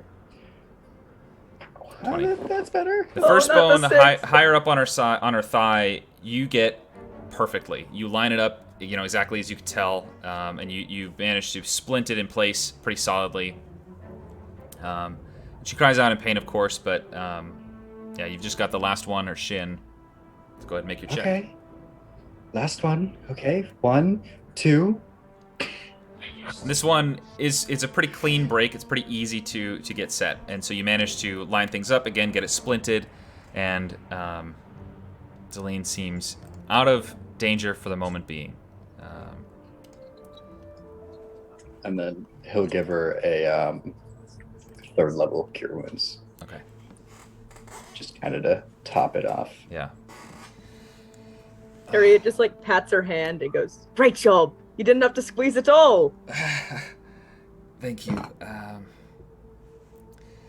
Okay, I guess I have to tell one of you how to set this so I don't die from someone else. Because you all need to go and finish. Is there any more, convenient information you might want to share? Like when we were going in the first time? I have told you everything I know. All right. Do you want us to leave the map with you? If you would like me to work to decipher it more, yes. Otherwise... It's do fine, that. as long as you can send us messages. I get to think And- sending stones is once per day, right? I have a couple uses per day as well. Alright. And if you message Kanan, I can always get in touch with you. And in a pinch, I do have that scroll I got from Balthazar, however many. So there's another avenue. Very well, I am going to pass out from pain in a few minutes, so here's how you set this trap. She'll give you a brief description of how to reset the trap at the door. Ezekiel, you can take them apart. Can you put them back down? I suppose, yes.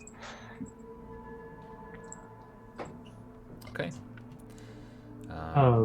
While she was explaining how to reset the trap, could Varth have taken out some scrapbook paper from his painter's supplies and try to, as quickly as he can, draw another copy of the map, at least the pathways? Yeah.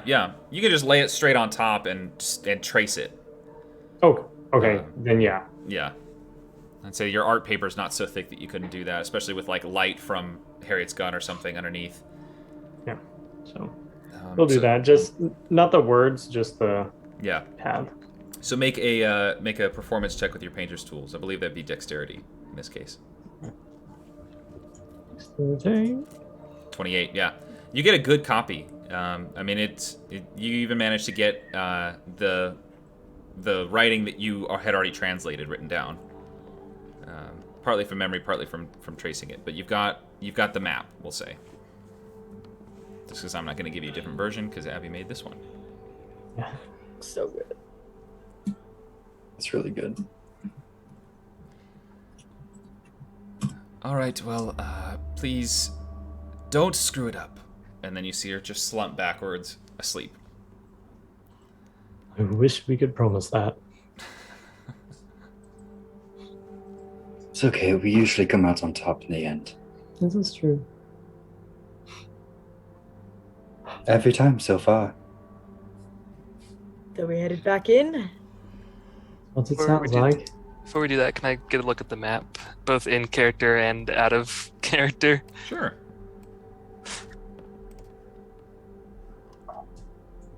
Huh. That didn't line up at all. That's not what that looked like at all. Uh-oh. Maybe we were in a different part? Hold on. I'm going to take a picture of this whole thing. Not likely. No, I don't. I I can don't post it see in the any. Discord too. Yeah, that'd be helpful. That would be Windows Yeah. print screen. That way we don't have to awesome. make you switch every time. Oh, good remembering me though. I was in the right area for where that should have been. Yeah. No, you're right. I was thinking the same thing. Why is the bottom bar on the computer is on the side now and I don't like it.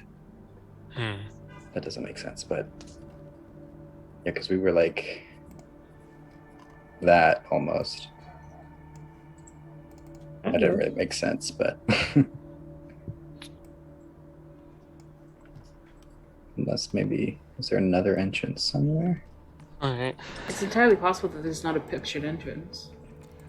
Yeah, like maybe it's down below and then we gotta come up this way. Just as a reminder too, the map is dated for 55 years ago. That's a good Yeah. point. Things may have changed.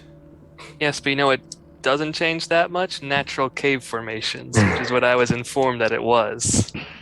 I didn't say that. I said some of it was natural. It didn't appear to be artificially changed. Or maybe some magical person is changing the way of the cave and making it look natural. What magical person with an impact on the land do we know? There are lots of things that can alter rock formations, that can move through earth and stone without leaving a trace, or with leaving a trace. It's a giant worm. It's a giant purple The worm. world's a big, scary place. Yeah, getting that one. And Anira just wants to go home. Go home, The you merchant. fool. You can all retire, right? We're level 10. That's retiring age.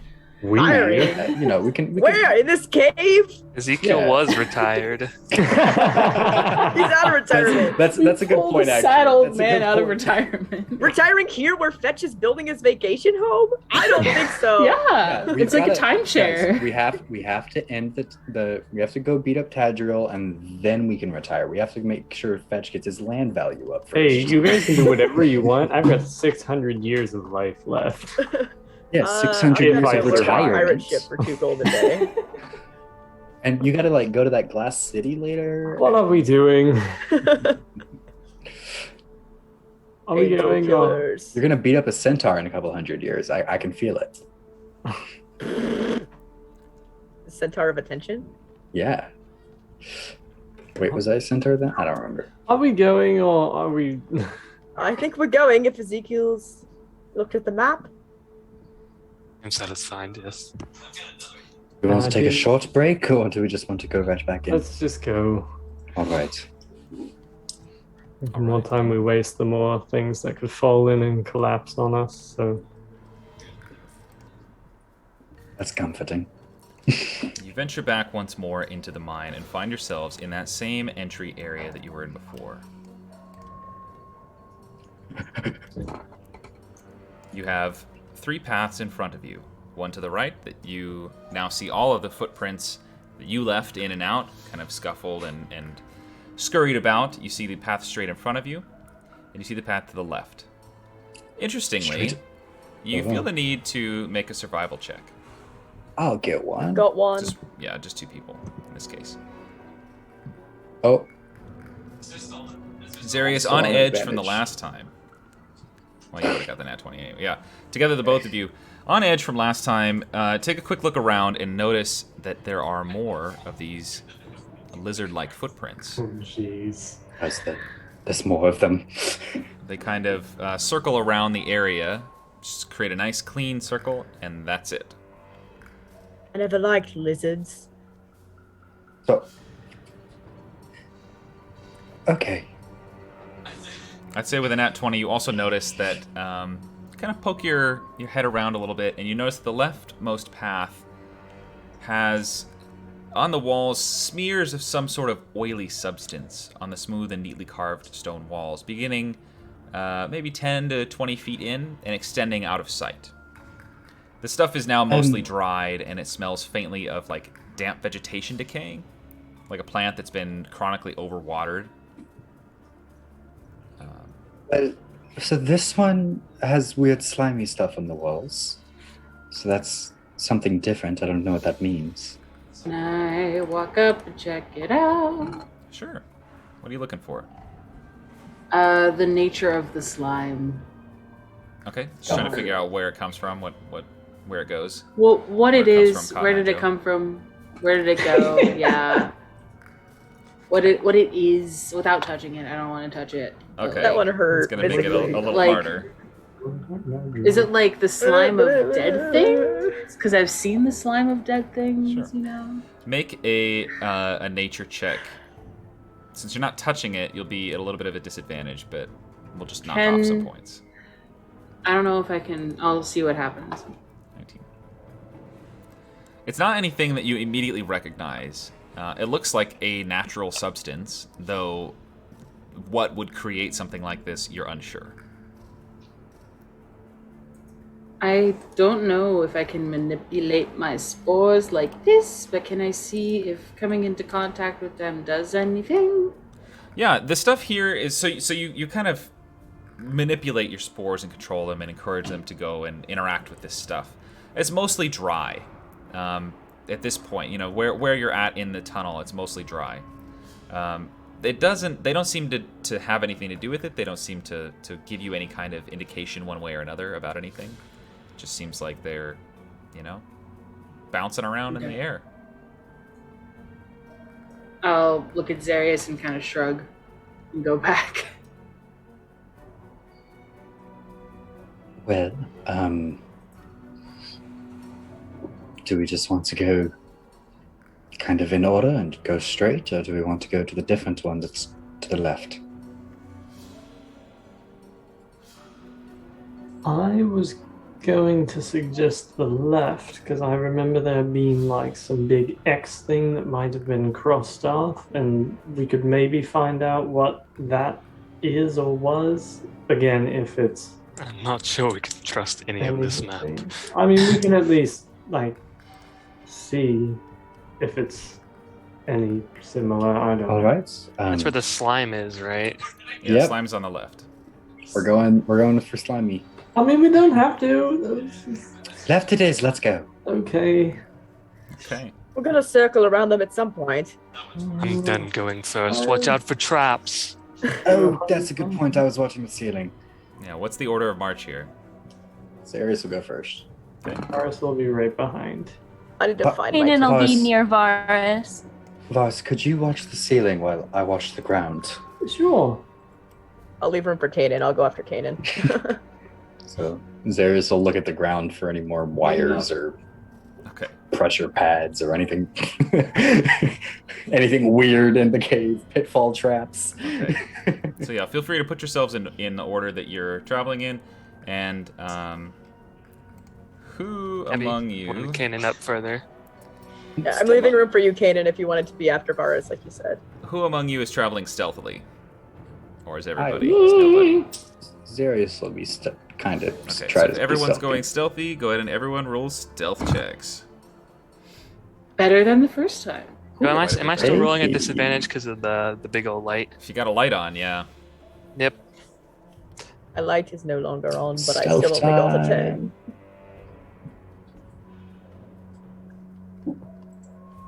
Which, hey, the thing said they hunt in the dark, right? You rolled a 3 and got a 15. Well, yeah, considering my minimum roll is 13. That's great. Okay. As you progress further down this pathway, Zarius, go ahead and make an investigation check as well. Investigate. You're trying to watch out for traps and stuff, so. Ooh. Par for Yeah. the course. The Not the oily trap guy. substance on the walls grows thicker and the smell more intense as you continue down this path.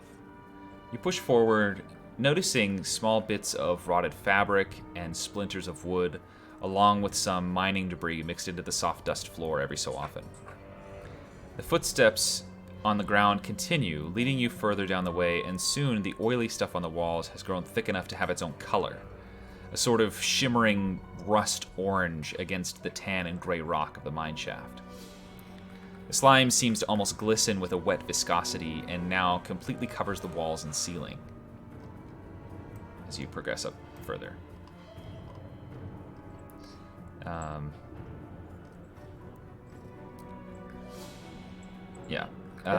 It now almost completely covers the walls and ceiling, filling the air with this pungent, heavy, like garbage smell that stings your noses and causes your eyes to begin watering slightly. What would you all like to do? Why did I choose this way? You all wanted to go to slime time. We can tell Night. lime time. Can I pull some What, sort of like? Nickelodeon? Can I pull some sort of like herbs out of my bag? Because I know I probably got some and just stuff them in my nose. Sure. Easy enough. Like good smelling herbs. Mm-hmm. So now I've got green in my nose. Yeah. Twins. Your nose. Yeah, is sure. green. Close enough, right? Green Thumb Gang. Okay. All right. Just making sure everything is all right here. Nothing's all right. We're walking in slime. Okay. So, are you continuing forward? Oh yeah. Yeah. Okay. Oh, guys, I see stairs. You persevere, bracing yourselves against the stench for a few dozen more feet. And before you finally notice a change, the path continues out in front of you. The footsteps continuing onward, but now to your right, up ahead, you see another offshoot with yet another set of footprints. Don't move any further than that. I will go back one. This path, too, is covered in this thick, sludgy slime. But here you can see more bits of wood, rags, and even now small pieces of bone stuck into the gunk on the walls and mixed into the dust underfoot. What would you like to do? Are we good, Zarius? I've been watching the ceiling. Oh, right, I was supposed to be looking at something. Oh no. This is going great. Yeah. Well, we haven't blown up yet. Straight or right? Varus, you have a copy of the map, yes? Yeah, this wasn't on here. We were supposed to hit a dead end, or at least not go this way for this long. Awesome. Does the slime continue on one of them? On the right one. Ezekiel, make a charisma saving throw. Oh dear.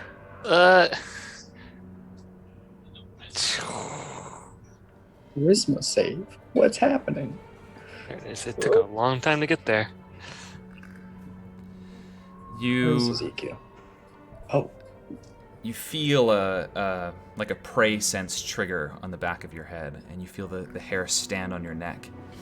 I will mention real quick, Matt, Yeah. just in case it comes up, I have the alert feat, which means I cannot be surprised if As that long matters as at you're all. awake.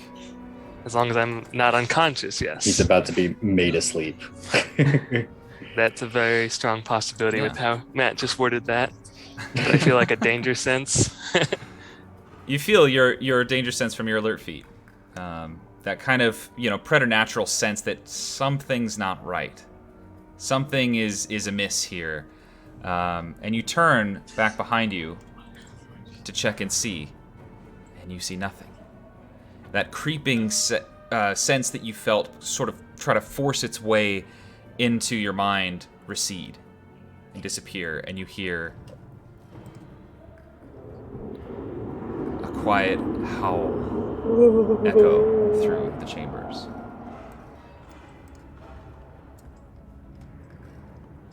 Oh no. Something's not right here. I don't think we ever thought it was. I mean, really not right. Again, I don't think Do we have a way you want us to react to that immediately, or just be aware? You are much more experienced in this kind of thing than I am. Zarius, Your inkling. Zarius, that is my name. make a dexterity saving throw. I really Because don't. you weren't paying attention. I was not. There's a whole 7. It goes part You of the step course. forward into the thin layer of dust, and you feel a pressure plate click under your foot. And a moment later, a bear trap slams shut around your leg. You take 11 points of piercing damage, and your movement speed is reduced to 0. 'Cause you're stuck. Ah! I remember what I was supposed to be looking for now. Oh no. Can you try to start prying it off? Sure, yeah. Make Can I lean down and a help? strength check. Oh, yeah. Athletics check. With Varus, you can get advantage. Yeah. Oh, yeah. You pry it open slightly, and you just can't quite get it. Your strength gives out, and it snaps back shut around your leg. You take another 3 points of piercing damage. Come on, buddy. Someone, Harriet, Oh, you're good strong. God, Get here, over I'll help here. you. Harriet, Do we have, someone like, who's strong. Help something him. we can put in the way so that Not it the can't snap damsels in shut again? distress up here. Listen. I'm sorry, we're twinks. Get over it. Okay. Ezekiel will be actively looking around, even though someone's in a bear trap. Okay, Ezekiel, go ahead and make a perception check. And those trying to help Zarius is Zarius going to try to get use out?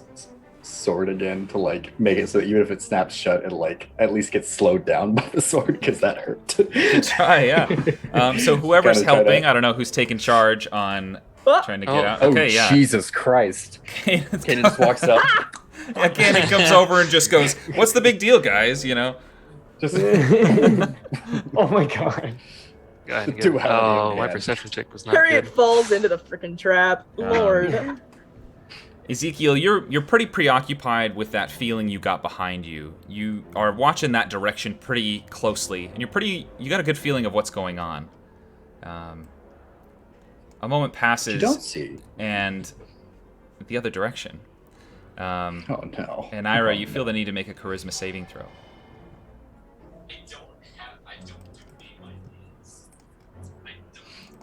Where's the elephant, Matt?